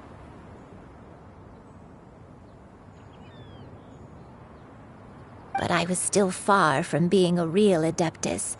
I possessed no ability to take on human form and fit in with the crowd. Once she learned of my desires, Master prepared a special dose of human mimicry potion for me.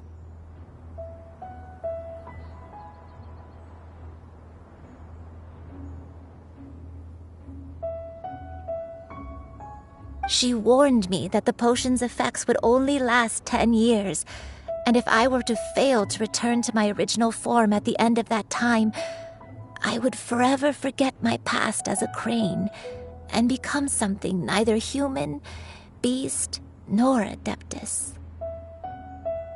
Oh no. So that was the source of your dementia all along.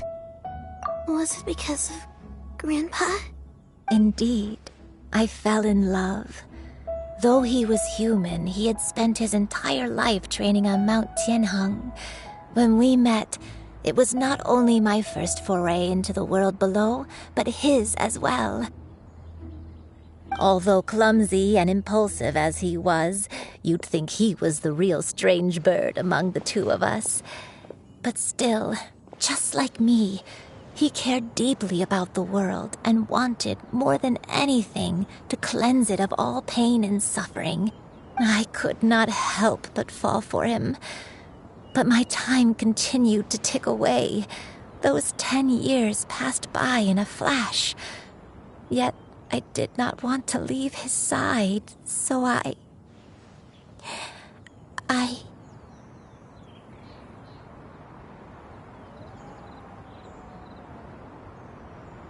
Oh no, what happened next?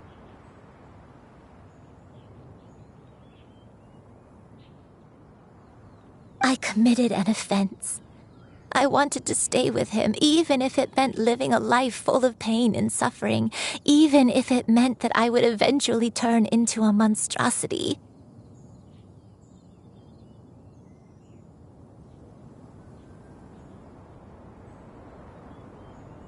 I knew I had betrayed Master's hopes, but I was too ashamed to face her. So I wrote her a long letter instead and asked someone to leave it outside her abode.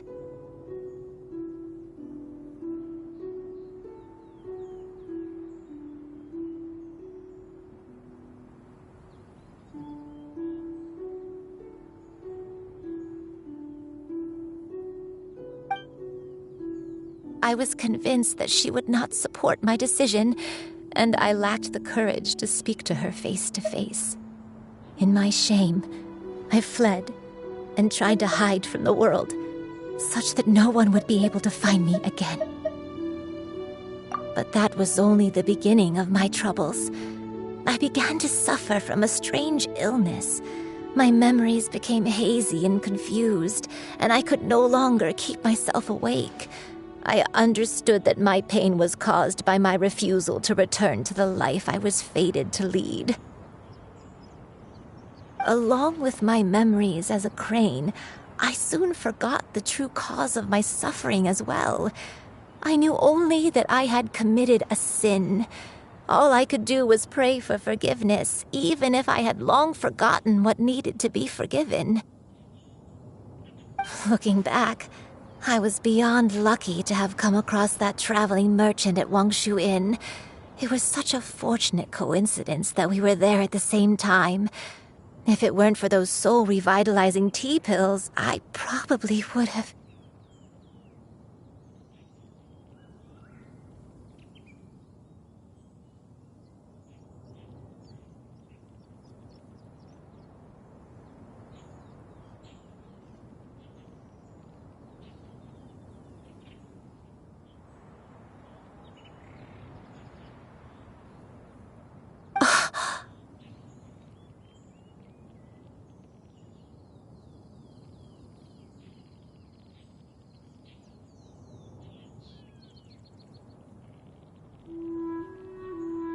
Granny! What's wrong?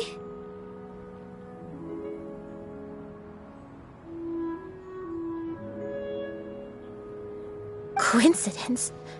Why did I ever think it was a coincidence?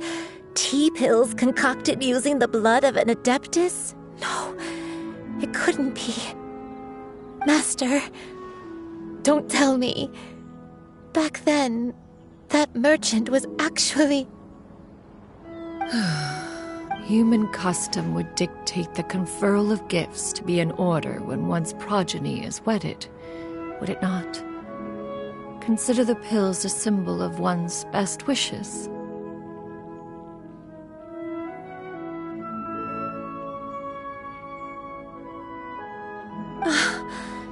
So when I tried to conceal my name and mistakes from the world and hide myself away in perpetuity, the only person I managed to deceive was myself. You knew where I was all along.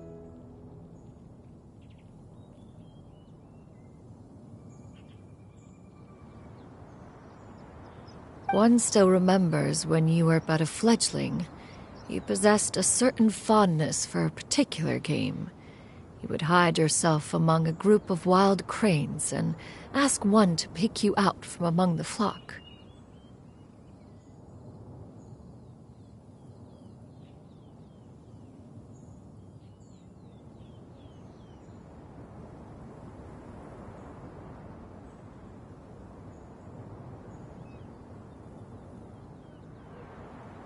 One found you with such ease every time. 'Tis a truth most evident. One always recognizes one's own, no matter what form they may take. Wait! Paimon's confused!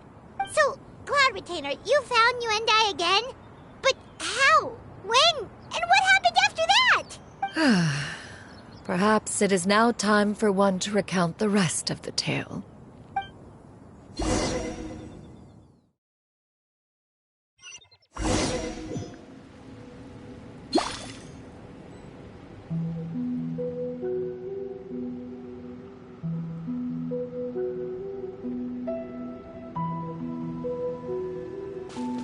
One was furious upon receiving your letter. Seized with anger, one set out to bring you to your senses.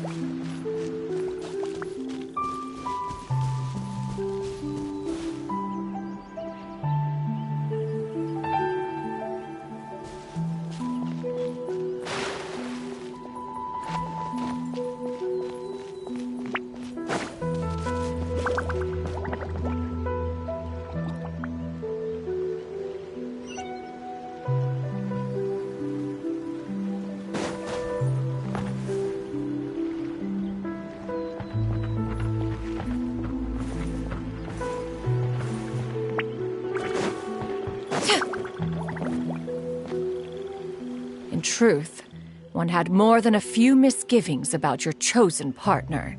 As an exorcist, his talent was lacking. One could hardly say his skill with sigils was any better.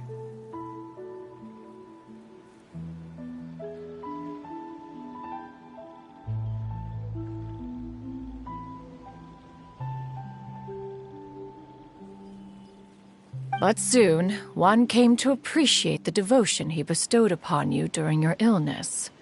He never uttered a complaint and rarely left your side. Unwilling to begrudge someone of such character, Juan decided to overlook his aforementioned deficiencies, glaring though they may have been. Wishing to grant you a life without regrets, Juan gathered many divine ingredients and used one's own blood to create a form of medicine. Though imperfect, it managed to suppress the more dire effects of your illness.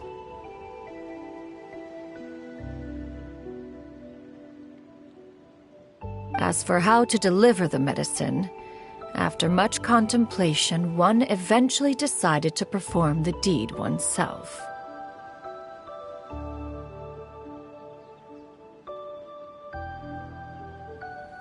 One took great care to alter one's features and select the appropriate attire. Only after meticulous scrutiny did one finally set out for Wangshu Inn. As one expected, you were most ignorant of one's true identity. You showed not even the slightest inkling of recognition. One was quite torn. Should one have celebrated the success of one's disguise, or mourn the loss of your acquaintance?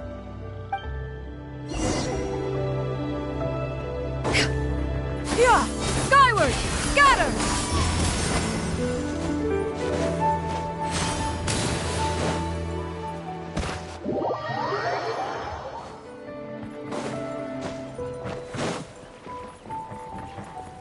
Yeah! Skyward! Scatter! Yeah! Skyward!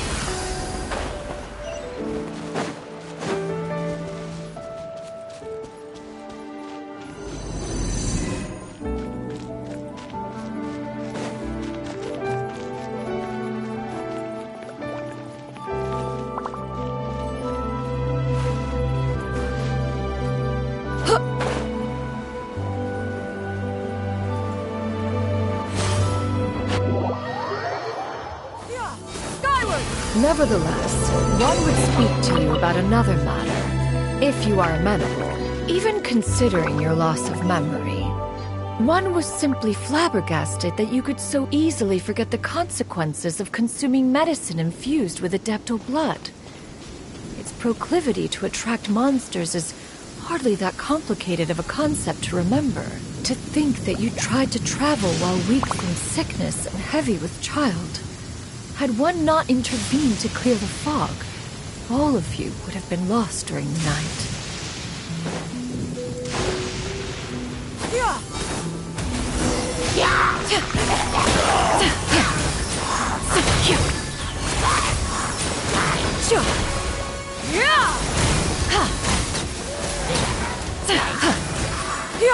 Skyward! Scatter! Skyward! Scatter! Seize the skies!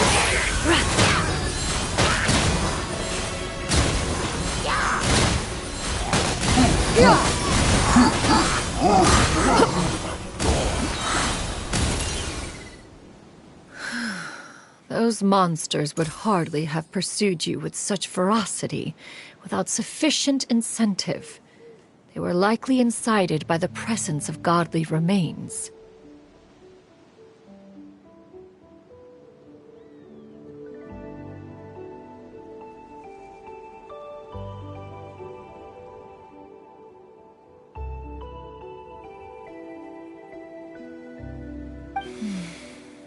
Said godly remains, in turn, were likely drawn to the trace of one scent on your body.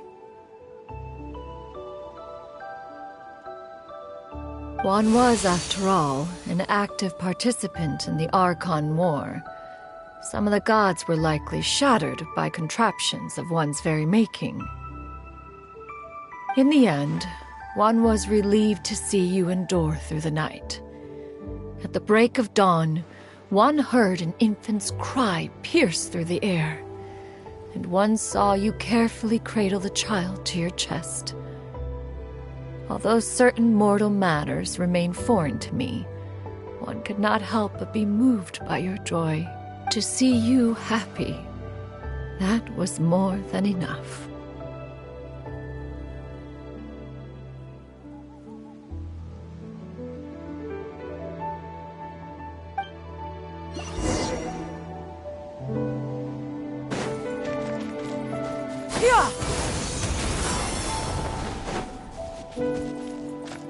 Now you should have a complete understanding of the events. Wait! But if that's true, then the crane who took care of me when I was sick must also be... Ah, one had almost neglected to recount the absurdities of that tale.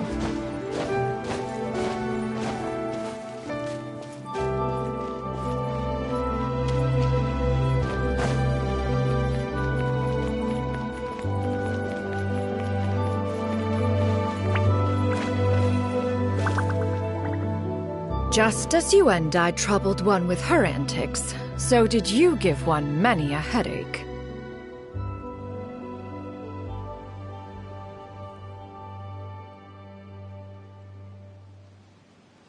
Upon finding you burning with fever, one made plans to bring you back to one's abode for treatment. However, upon seeing one's form, you began to cry, refusing to get on one's back.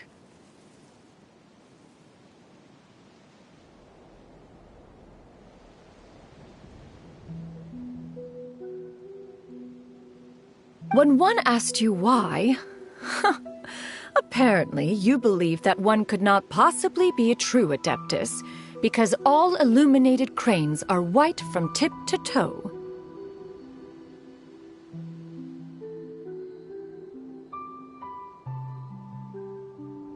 One had no choice but to apply powder to one's body to conceal the variegated nature of one's appearance. You became more than amenable enough when one stood before you devoid of any other coloring.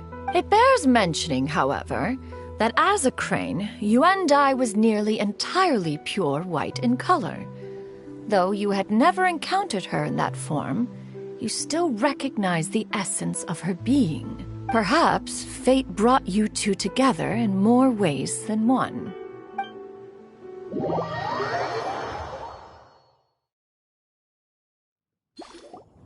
Now all has been revealed.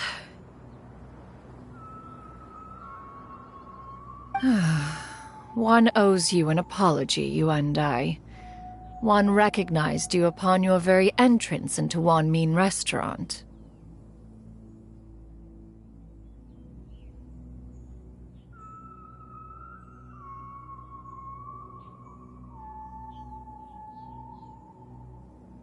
One has always viewed you as a disciple of equal standing with Ganyu and Shenhe.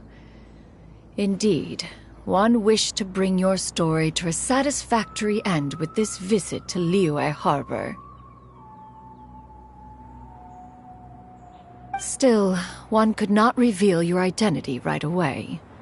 Had one simply informed you of all you had lost, all those cherished memories would merely have become the fictionalized account of another.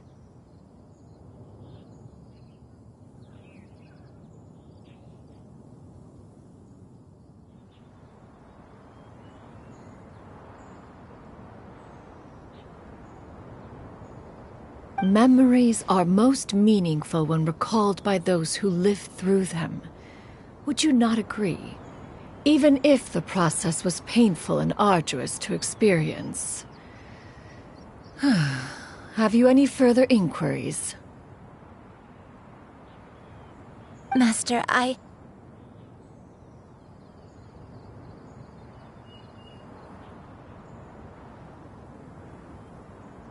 must ask, if you found me all those years ago, why did you leave me be, even though you knew about my mistake?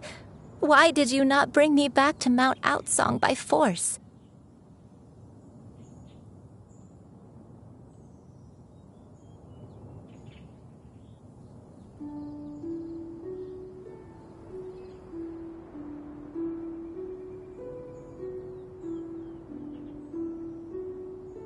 One has never regarded your action as a mistake. It was a simple choice, nothing more.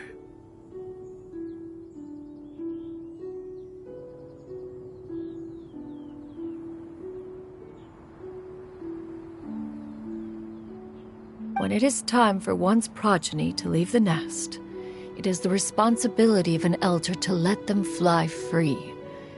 Yet, when your wings grow weary and the night grows dark, just know that you always have a place to which to return. 'Tis a refuge referred to by many a name in mortal writing. Home, nest, haven.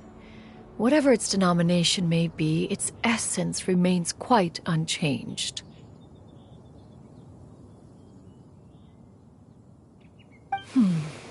One speaks, of course, of a place not unlike one's own abode. One's disciples are free to come and go as they wish, yet the door remains forever open to those who wish to return. One rather hopes you count yourself among them.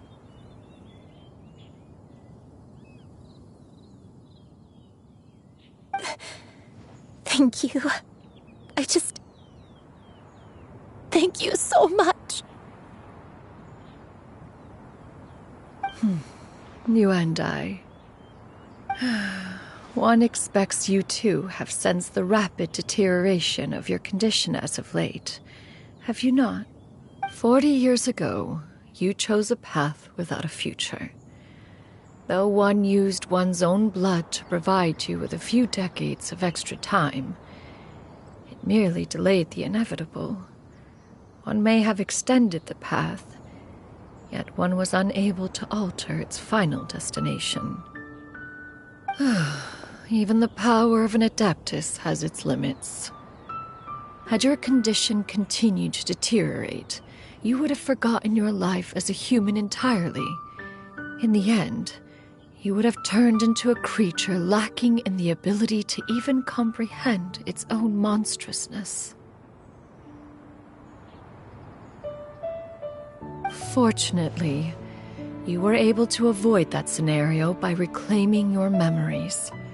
Though one sped the process along by providing some guidance, the result is entirely a reflection of your own effort.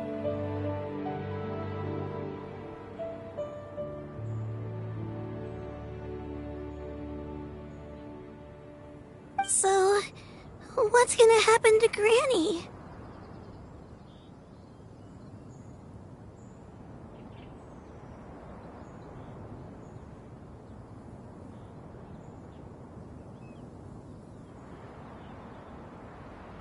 One will help her reclaim her original form as a wild crane. If it be fated, she may recover her sentience one day.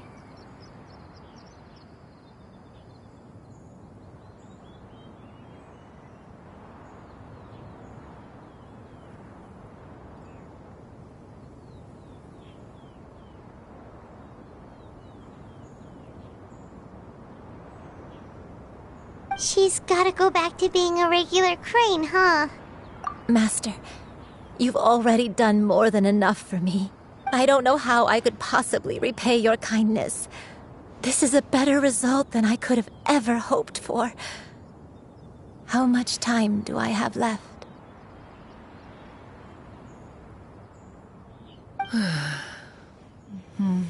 Not long. The transformation is imminent. Granny? Please don't leave, okay? You're all I have left. Don't be sad, dear child. Granny has led a wonderful life. My only regret is having to leave you behind. Don't forget to eat well, okay? A growing young lady like yourself needs lots of good food to grow big and strong. Promise Granny you'll take good care of yourself when I'm gone. I promise, Granny. I'll do whatever you say.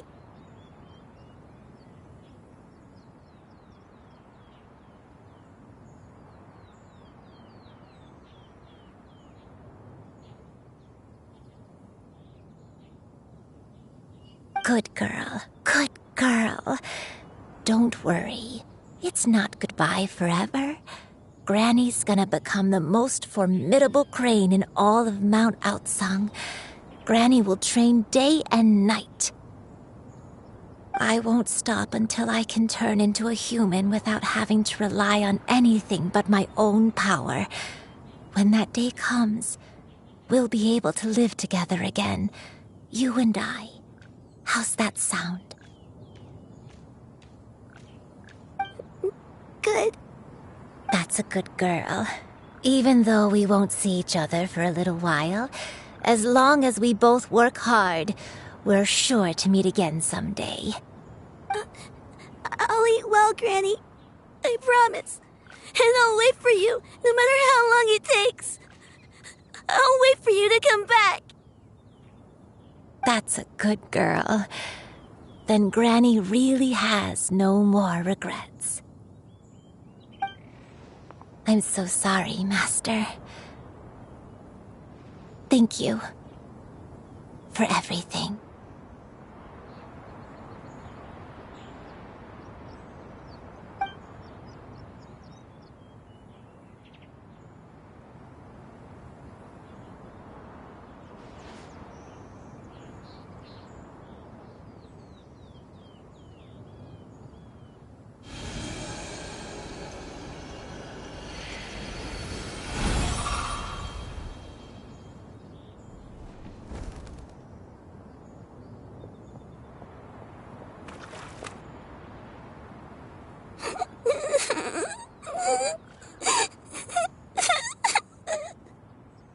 Xiuyu. Let her be. At her age, crying is a natural, if not fitting, response to such an event. Tears are a necessary part of maturation. Sometimes there is scarcely a better vehicle to wash away the toll of stress and misery.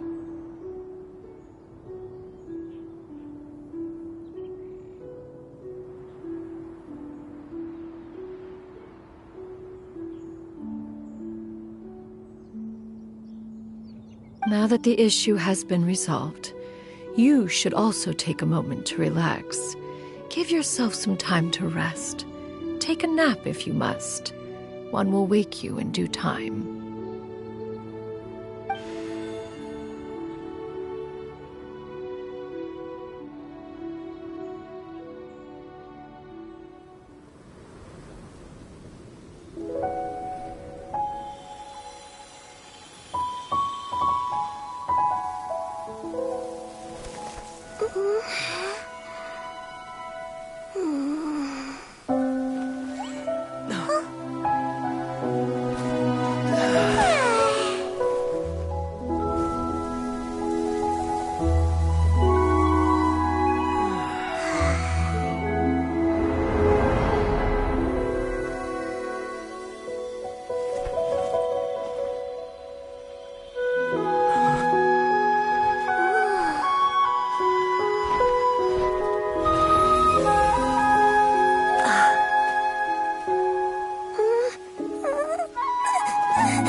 I always believed we would see each other again, that our days of separation would finally end, and all my troubles would be behind me.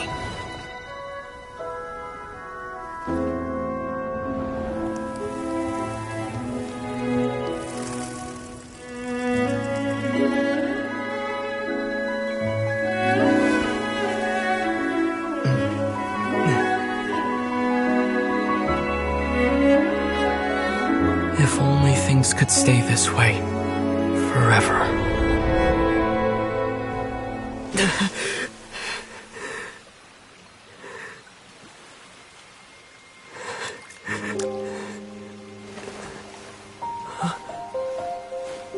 A nightmare? Curious. If you're relaxed, shouldn't your dreams be pleasant? It was a good dream. It's just... You weren't ready to wake up.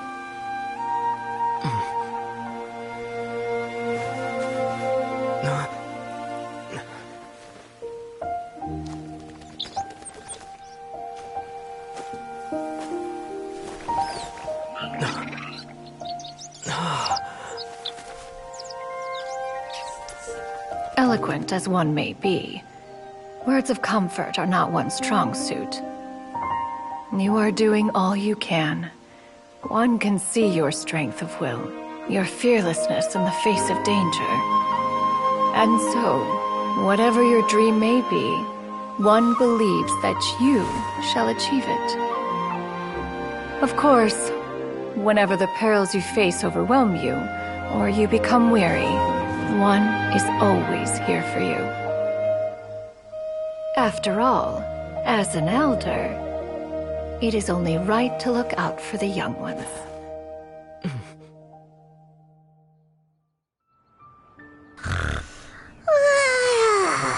Grilled chicken drumsticks. Huh?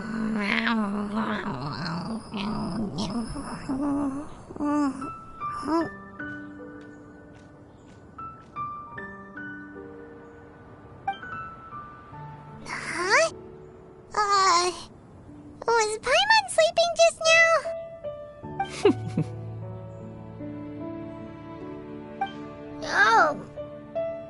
Oh, Paimon wasn't talking to you. Paimon had a dream about eating grilled chicken drumsticks, that's all. Madam Adeptus? Oh, Shuyu, you're awake. How do you feel? I feel a little better. Thanks. I know I'll see Granny again someday, so I don't feel so sad anymore. Madam Adeptus, could I ask you something? Would you take me in as a disciple? Oh, and have you reasons for this sudden interest? I know Granny thought what she did back then was wrong. She felt really bad about it, but without that mistake, I would have never been born. Even though Granny lost her memories, she never forgot to show me how much she loved me. So, I thought maybe one day I could become a cool Adeptus like you and help a whole bunch of people, just like Granny wanted to do. Upon some reflection, one supposes you are no mere mortal. The fact that Yuendai's blood flows through your veins is proof enough of that. If this is what you desire, one shall make it so. Thank you so much, Madam Adeptus. No, I mean, Master. Shuyu, are you sure about this? Paimon's gonna let you in on a little secret. We've seen Cloud Retainer's 2 other disciples, and they pretty much eat nothing but bitter herbs like Chinchin and violet grass. If you join them, you'll never enjoy Wanmin Restaurant's delicious cooking ever again. How utterly preposterous. One has never enforced such a rule. Every individual must find their own path to enlightenment. So long as one retains a pureness of spirit, one's dietary proclivities are quite irrelevant. Well, you say that, but Paimon's not seeing any tasty treats up here now, is she? Although Mount Outsong is rich in natural beauty, its location does preclude access to certain finer mortal comforts. That is precisely why one plans to relocate to Liyue Harbor. Shuyu shall have the honor of becoming one's first disciple in the human world. Whoa, you're leaving Mount Outsong? One has never concerned oneself with the location of one's residence. From the very beginning, one has sought only solace and peace. Yet in the end, all of one's disciples ended up in Liyue Harbor. Ganyu, Shenhe, Yuendai, they all chose a life among the mortal world. One has reflected on this fact for many years now. One can only assume that it is due to some failing on one's part as an elder or master. A failing, perhaps, of recognizing what it was they truly wanted. One is most curious as to what aspect of Liyue Harbor could have enticed them to remain there. One could hardly offer an opinion on the matter, but perhaps some time in the harbor will prove instructive. Why are you all so silent?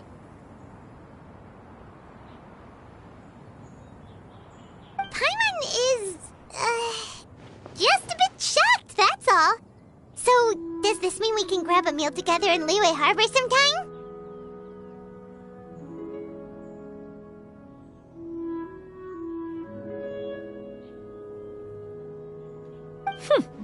One has precious little time to squander.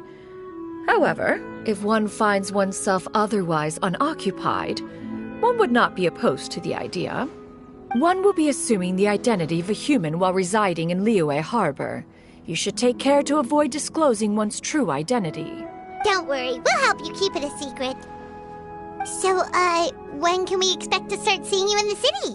Perhaps in 2 days' time. One has some matters to see to before one's departure. Preparation is the key to success, after all. One plans to put up various items from one's collection for sale. The earnings should provide for a comfortable living in Liyue Harbor. One has already picked out a handsome property near Chuhu Rock. 'Tis no small purchase, but what is mortal life if not one expense after another? Seems like you've really thought of everything. Then how about we meet up in Liyue Harbor in 2 days?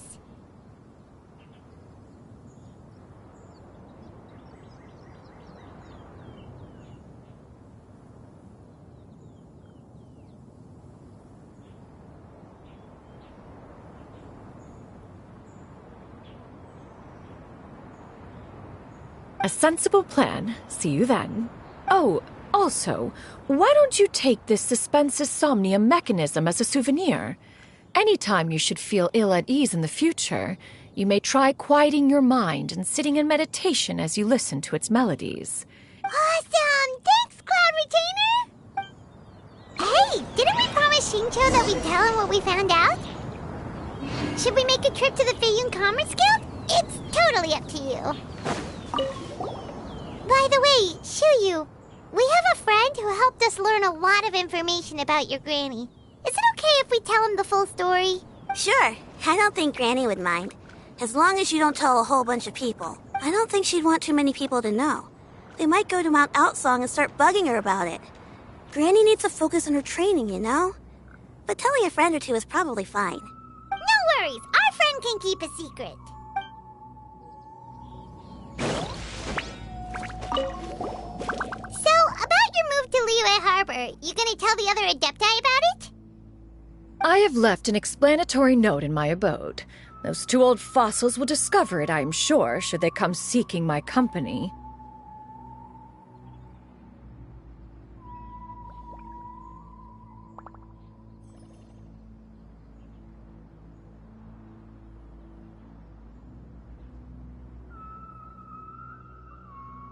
Considering their recent penchant for going off on private escapades, however, I find myself caring little for how they shall receive this news.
Your concerns are excessive and unfounded. This is but a simple collection of ordinary valuables. Such intense scrutiny is hardly necessary. To be quite honest, your insistence on that fact is my primary cause for concern. In what way are any of these ordinary? Every single item here could be worth more than everything I own combined. I simply can't risk shelling out that kind of mora without proper scrutiny. If I'm wrong, I would never be able to earn it back, not even if I worked every single day for the rest of my life. I have to be careful. Yes, you can never be too careful. We're here, Clow. Miss Shenyon, what are you guys arguing about? Ah, perfect timing. This ignoramus is questioning the authenticity of my wares. I'll have you know, these items have remained untouched in my personal collection for several hundred years. To question their legitimacy is pure folly. Several hundred years? Indeed. They're family heirlooms, you see, passed down over many generations, as families are wont to do. Yep, they've definitely been around a while. We can vouch for her on that one. Hear that? Had I not found myself in need of mora, I would scarcely have had the heart to part with them. Indeed, you should consider it an honor to even have the opportunity to behold them with your own eyes. Doubt their authenticity any further, and I may just decide to take them to another buyer. Whoa, please don't go! I apologize for any insult, miss. You see, I know full well that I lack the knowledge to judge the true worth of these items. If you could wait but a moment, I've hired an expert to appraise them for me. He should be here shortly. An expert, you say? Very well. I will wait for a little while longer, then. Traveler, Paimon, this is my new residence. If you have cause to seek my company in the future, this is where you can find me. Master! Oh, it's you two again. Hello. Shoo-you! You got a new outfit! It looks great on you. Mm-hmm. Master made it for me. I like it too. Huh? You know how to make clothes? Do I know how to make clothes? With the support of the proper mechanism, sewing is hardly a challenge. Master, I brought in most of my stuff. There's a few boxes left, but they're kind of heavy, so I just left them outside. Fret not. I shall help you move them into your room. Actually, I should probably sort through my stuff a bit first. Everything's kind of messy right now, so maybe you could, not look yet, Master? Yeah, that'd be great. It appears my young apprentice has her own fair share of secrets. No matter. Do what you must, child. Now, this expert you mentioned. When can we expect their arrival? Soon. Ah, there he is! Here, allow me to make some introductions. This is Mr. Zhang Li, a well-respected consultant at Wangshang Funeral Parlor and an expert in all manner of valuables and antiques. Mr. Zhang Li, this is Miss Shenyon. She's the one who's looking to sell the collection of valuables I mentioned earlier. If it isn't Miss Shenyon. It has been quite some time since our last meeting. What a serendipitous reunion. Indeed, most serendipitous. Have you been faring well as of late, Mr. Zhang Li? Quite well, thank you. I was fortunate enough over the past few days to enjoy both a stroll in the mountains and a fresh brew of tea from the most recent harvest. The experiences left me with such insight and peace. Huh. So you two are already acquainted? Indeed. How fortunate we are that fate has brought us together again. If you are otherwise unaware, allow me to inform you that Miss Shenyun is a well-regarded collector and appraiser. She is well-versed in all fields, and oft-celebrated for her impeccable taste. You stand to gain much from this opportunity. You are too kind, Mr. Zhongli. True collectors pride themselves on their wealth of knowledge and eye for detail. I can say without a doubt that you are foremost in that regard. Why, you flatter me, Miss Shenyun. It would seem that you are as self-effacing as ever. Not at all, Mr. Zhongli. Not at all. While I am loath to butt into this conversation, I must ask, you two already knew each other, and you seem to have quite a cordial relationship. Can I be certain that you're not working together to swindle me? Ha! A preposterous accusation! The heavens themselves would collapse before we would conspire to do such a thing. Miss Shenyun speaks the truth. Contracts are built on honesty and trust. If that proves to be beyond your capabilities in this instance, this transaction may be taken elsewhere. Say no more. Let us depart. I jest. What fool would still harbor doubts after Mr. Zhongli himself has vouched for the goods? Miss Shenyun, wait!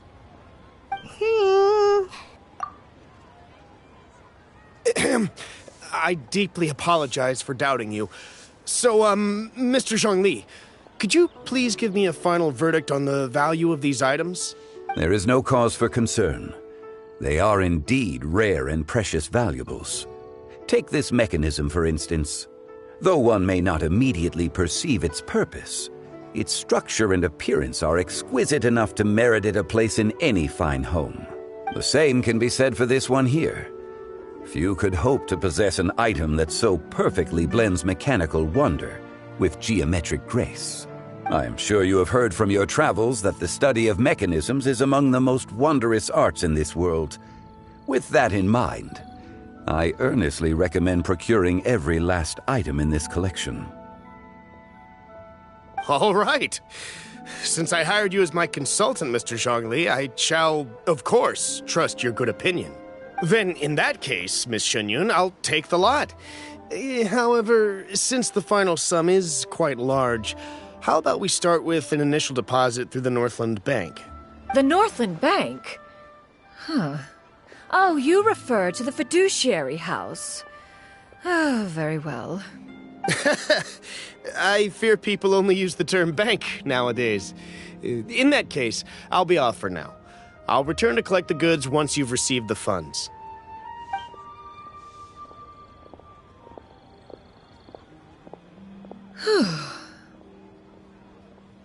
Zhongli! My friends, have you been doing well? We've been great! How about you? Paimon didn't know you were such a busy consultant! My days have been quite pleasant as well. I had been quietly enjoying a cup of tea when Mr. Xiaozu requested my services. As for you, Miss Shenyun, I presume you must be looking to settle in the city? I must say, the name Shenyun sounds exceedingly strange coming from you. Perhaps you could dispense of that particular epithet in further conversation. Whatever for. Am I not addressing you as a friend should? Well, that is true, but... Alas, refer to me however you will. After all, a name exists such that others may address you with it. One is hardly ignorant of that fact. It would seem that you have gained many valuable insights over the years, Cloud Retainer. One has indeed. One's previous stays were all brief. Now that one has made up one's mind to move and settle, one has gained a much better appreciation of the hubbub and commotion of the city, as well as the people's hard work and ardor. This city, is much changed from how it was more than 1,000 years ago. Not unlike the ocean tides, so too shall the movement of people ebb and flow. From turmoil to peace, enlightenment to aspiration. Human society possesses limitless potential.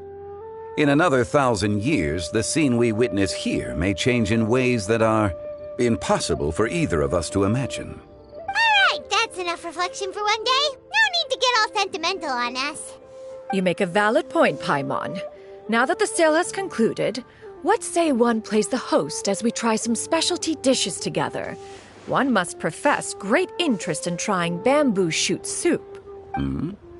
Perhaps you have forgotten, Cloud Retainer, but I once tried my hand at that dish. You were at the table on that occasion, so logic dictates that you should have already tried it. Oh? What occasion was this? It was a reunion between friends several centuries ago. Alas, you must have been too preoccupied to secure yourself a portion. Or perhaps our other companions simply availed themselves of faster reflexes on that occasion. Huh! Hardly. 'Twas most certainly out of consideration for the others in attendance. In but a moment, one will show you what it means to have a true deftness of hand. It is settled then. Bamboo shoot soup, mora meat, crab roe tofu, triple-layered consommé. We shall enjoy the lot. One has already passed word to Shenhe and Ganyu to make a reservation. It is prime time for them to meet one's newest disciple. Is that agreeable to everyone? It should be a most splendid occasion. Shu Yu, come now, it is time to dine. Ah, this gentleman over here is Mr. Zhang Li. He is, A humble employee of Wangsheng Funeral Parlor. Pleased to make your acquaintance. Nice to meet you too, Mr. Zhengli.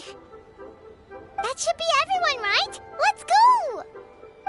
Sounds good. Actually, Master, have you ever tried Adeptus' temptation? I heard it's impossible to stop eating after even just one bite. You know, 'cause it's super tempting and stuff. Is that true? That sounds rather implausible. Although with the right preparation, certain dishes can be too delicious to resist. Huh? Why are you all walking so fast? Hey, wait for Paimon! Hey, wait up!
Teamwork is Another test subject. Oz reveals a proper send-down from the Stina with love. Have a little taste. Haha! Coming at ya! The wrong test subject. Let's get down to Coming at ya! Barry. I'm going in! Midnight Phantasmagoria. Coming to be! feel this ancient...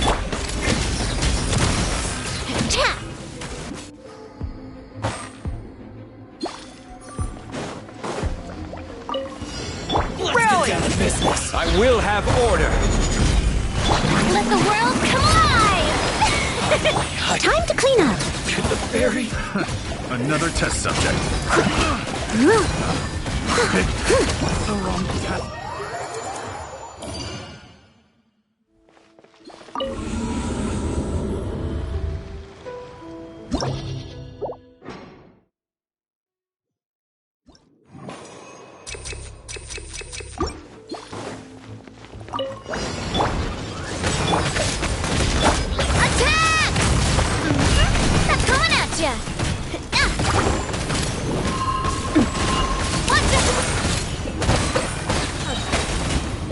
Teamwork is dreamwork!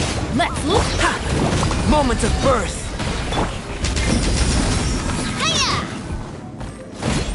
Coming at ya! Wings of darkness! Come! Freeze! Fire! Well, with rocks. Watch out! Everybody stand back! Watch out! Freeze! The wrong test subject.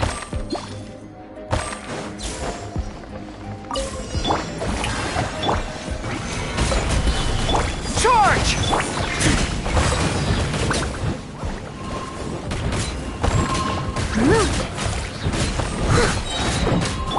Let my name echo in song! Press the advantage! Order guide you. As a dutiful maid would. It's the wrong test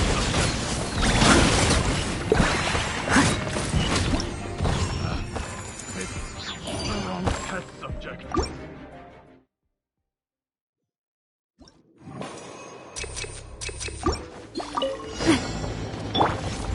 Witness my great undertaking!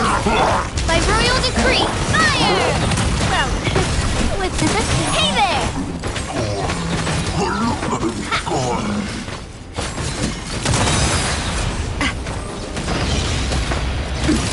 Teamwork is dreamwork! Coming at ya! Attack! That's the way! Watch out!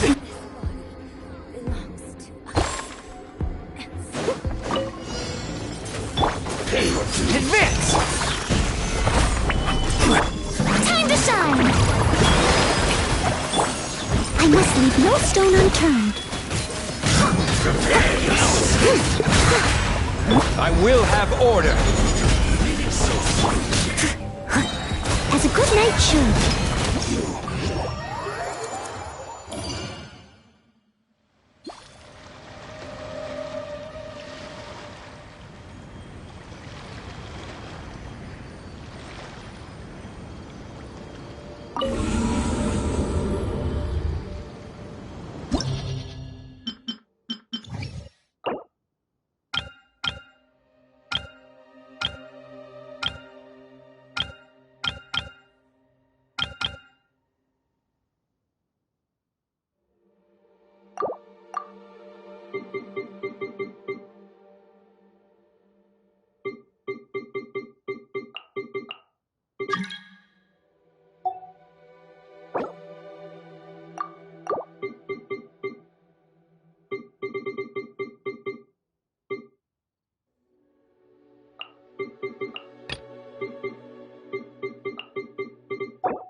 This is order.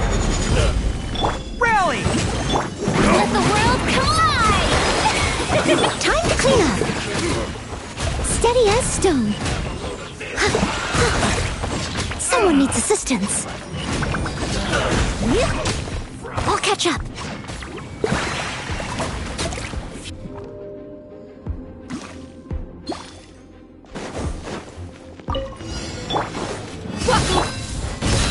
Everybody stand! Coming at you! Attack! That's the way. Watch out!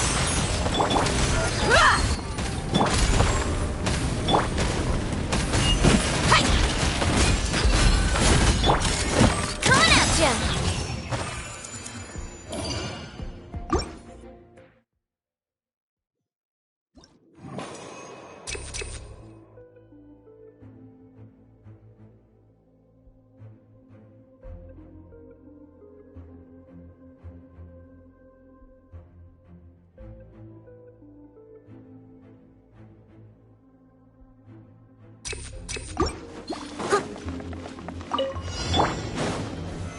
Stabilize!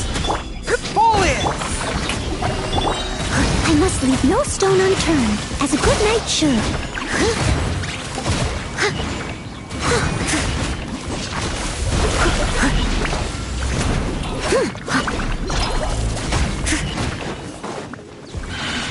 Press the advantage! I will have order! Time to shine! Yoo-hoo! Leave it all to me.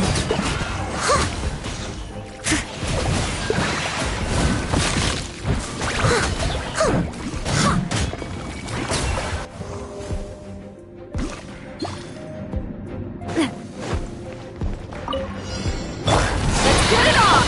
Push for it! A proper send-up! From the coming at ya! Ha-ha! Watch out! Hiya! Gloves off!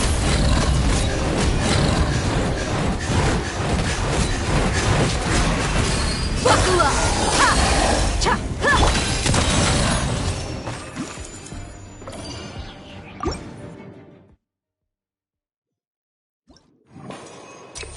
Someone needs assistance. Your journey ends Solidify. here, Lord of Sand. Strike a pose! Your sacrifice is ready. Steady as Will get Rally! pound into the...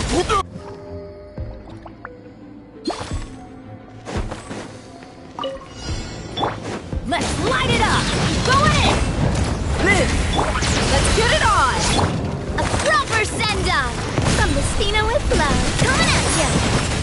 Ha-ha! Cha! Hiya! Ha-ha! Ha-ha!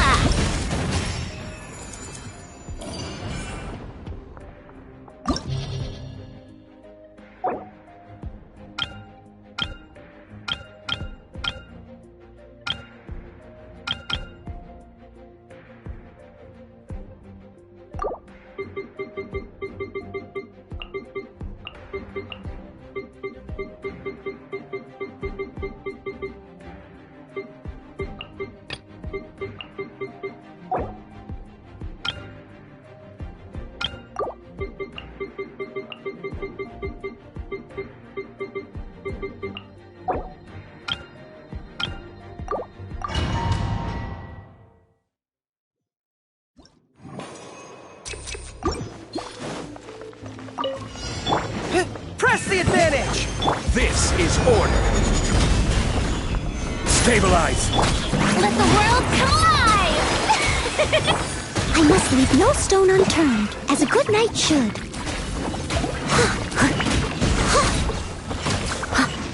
I'll catch up.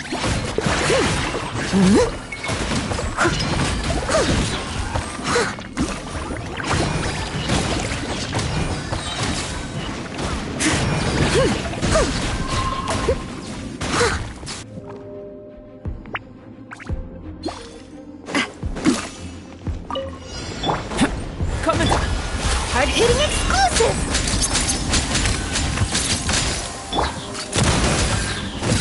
A proper send-up! From the Spino... Midnight Phantasmagoria.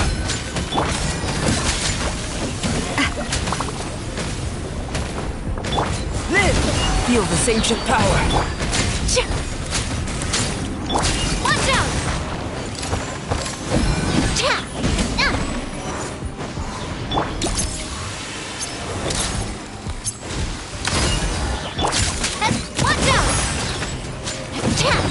Attack! That's the way. Hey there! Coming at ya!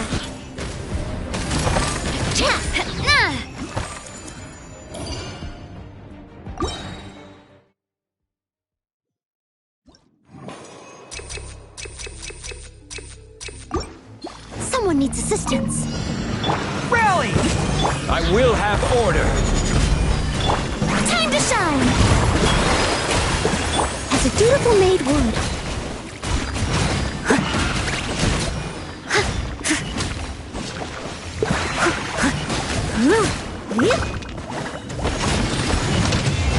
I'll catch up. Charge!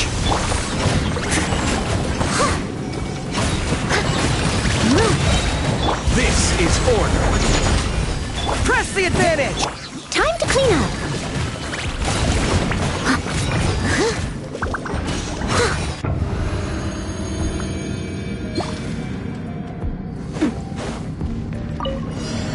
Yeah. Come to be. Witness my great undertaking. Oz reveal. Say cheese. A proper send-off from the steam. Watch out. Haha. Watch out. Wings of darkness. Come. Hey there. Live. Moments of birth. Hold that pose! Breaking new! Attack! That's the way. Watch out! Coming at ya! Haha!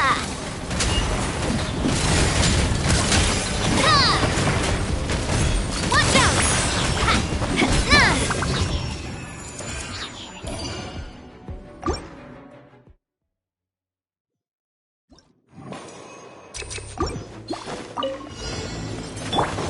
Strike a pose! Let my name echo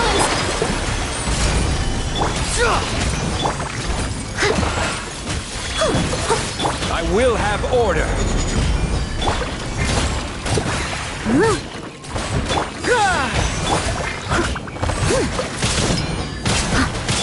Quake! Fall in! Everyone on me! As a good knight should. Leave it all to me.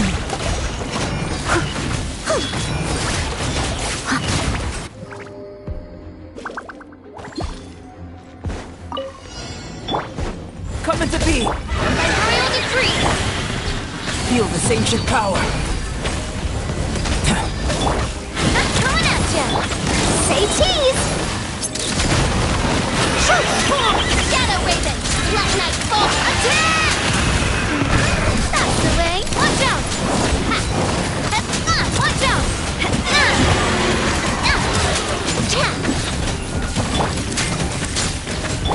Live. Moments of birth.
Order guide you.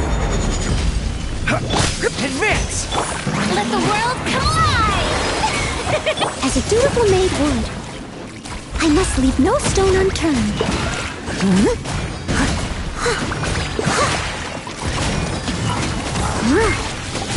Rally!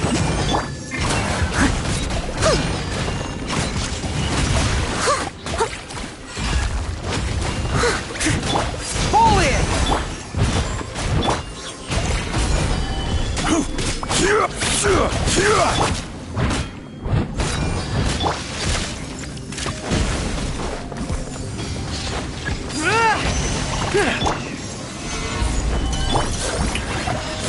Follow my lead.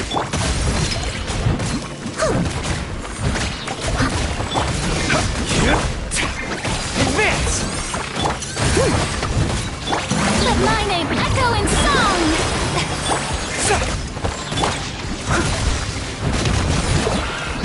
This is order.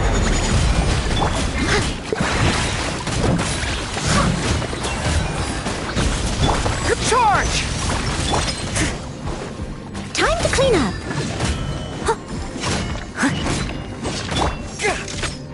Pull in!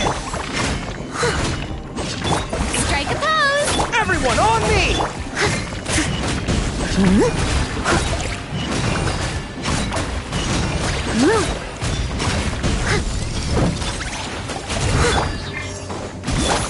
Advance! Gather! Yoo-hoo!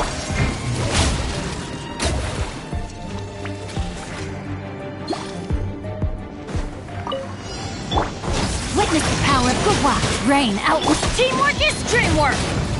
Burst forth! A proper send-off! From the Spina with love. Cha! Coming at ya! Coming at ya! Cha! Hiya! Feel this ancient power. Yeah, let me weave you a verse. Yeah! Yeah! Huh? Let's light it up! Everybody! Cha! A proper send-off! From the Spina with love. Hey there!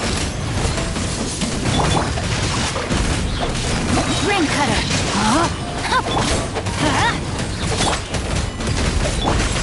Watch out!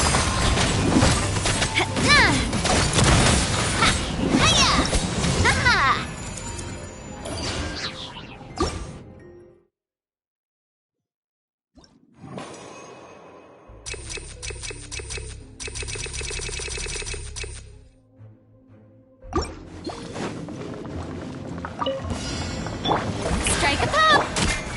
Stabilize! Charge! Leave it all to me.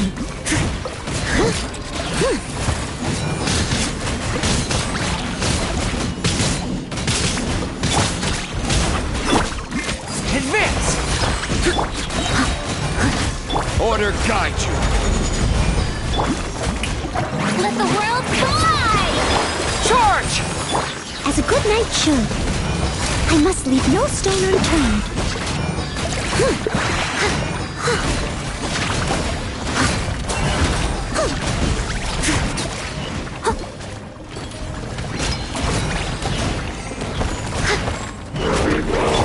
Shower me with this! Rise! Rally! Advance! I will have order! Solidify! Let my name echo in song! Someone need... Charge! Time to clean up. I'll catch up. Leave it all to me.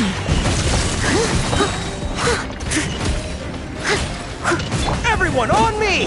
Let the world collide! Order guide you! As a good knight should.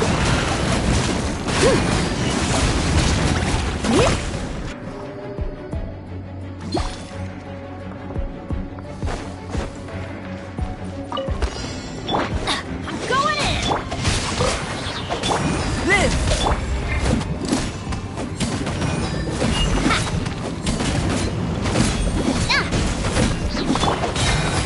you up. Let's light it up!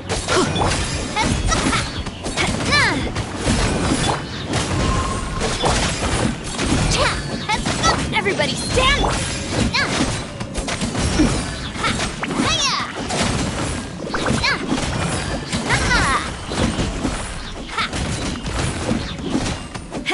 No, my sword! Rain Cutter! Rain outline!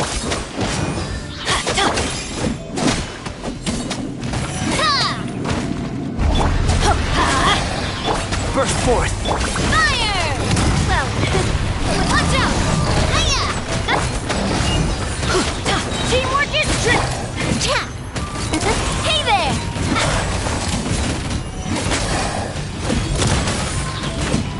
No, my sword! Witness the power of Witness my great undertaking! Live! Let's light it up! A proper send-up from the Stina with love!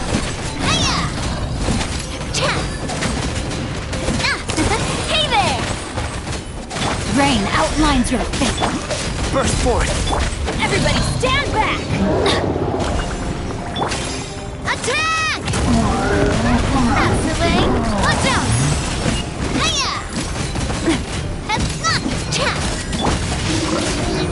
Let me weave you up. Moments of birth! Coming to be! Coming at ya! Teamwork is dreamwork! Attack! Watch out! Hiya! Watch out! Hiya! Feel this ancient power! Rain Cutter! Fire! Well, everybody stand back! Let's...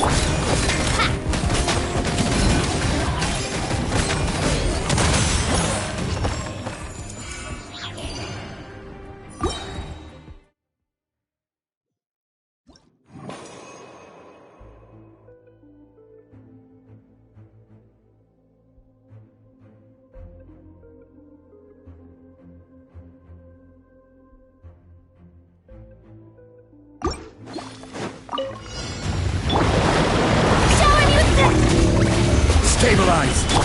Advance!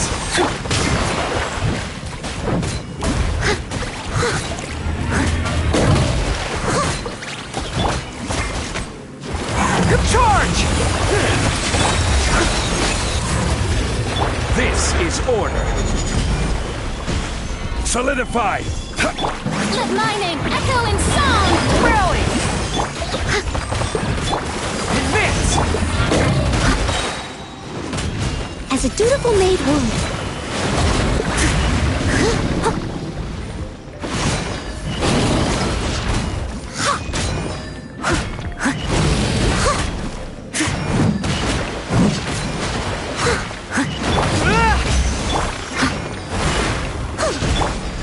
Gather! I must leave you. Charge!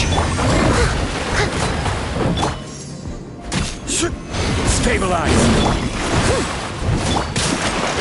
Advance!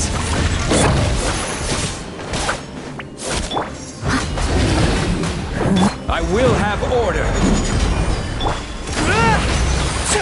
Press the advantage!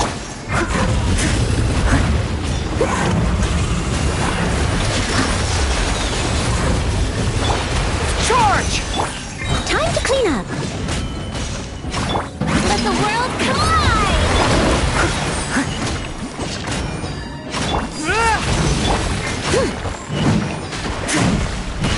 Steady as stone.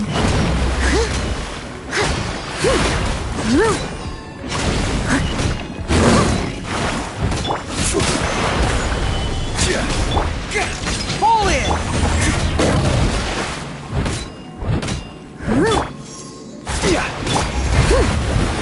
Someone needs assistance. Charge! Solidify! Order guide you!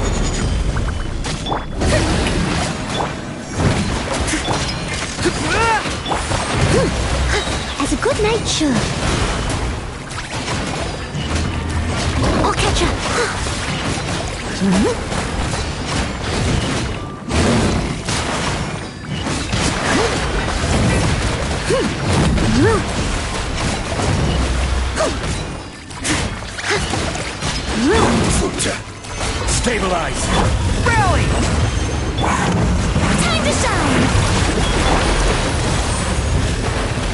Leave it all to me.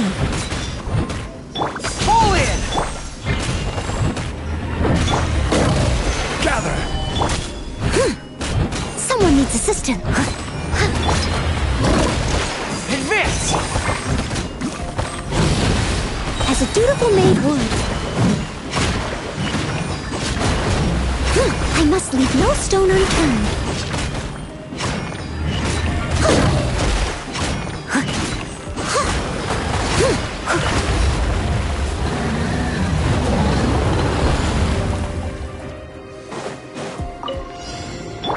No, my sword! Huh? Burst forth! Hey there! Fire! Well, witness the power of Gugwa. Rain outlines her. Witness my great undertaking! I'm going in!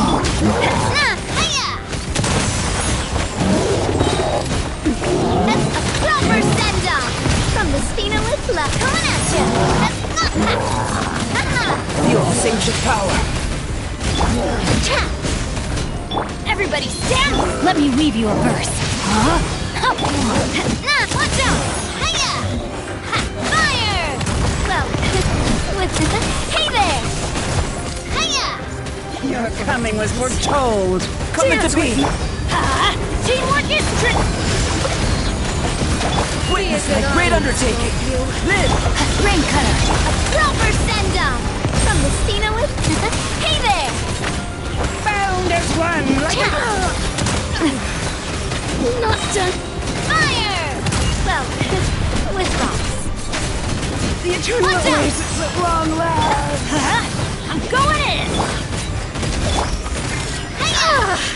Watch out!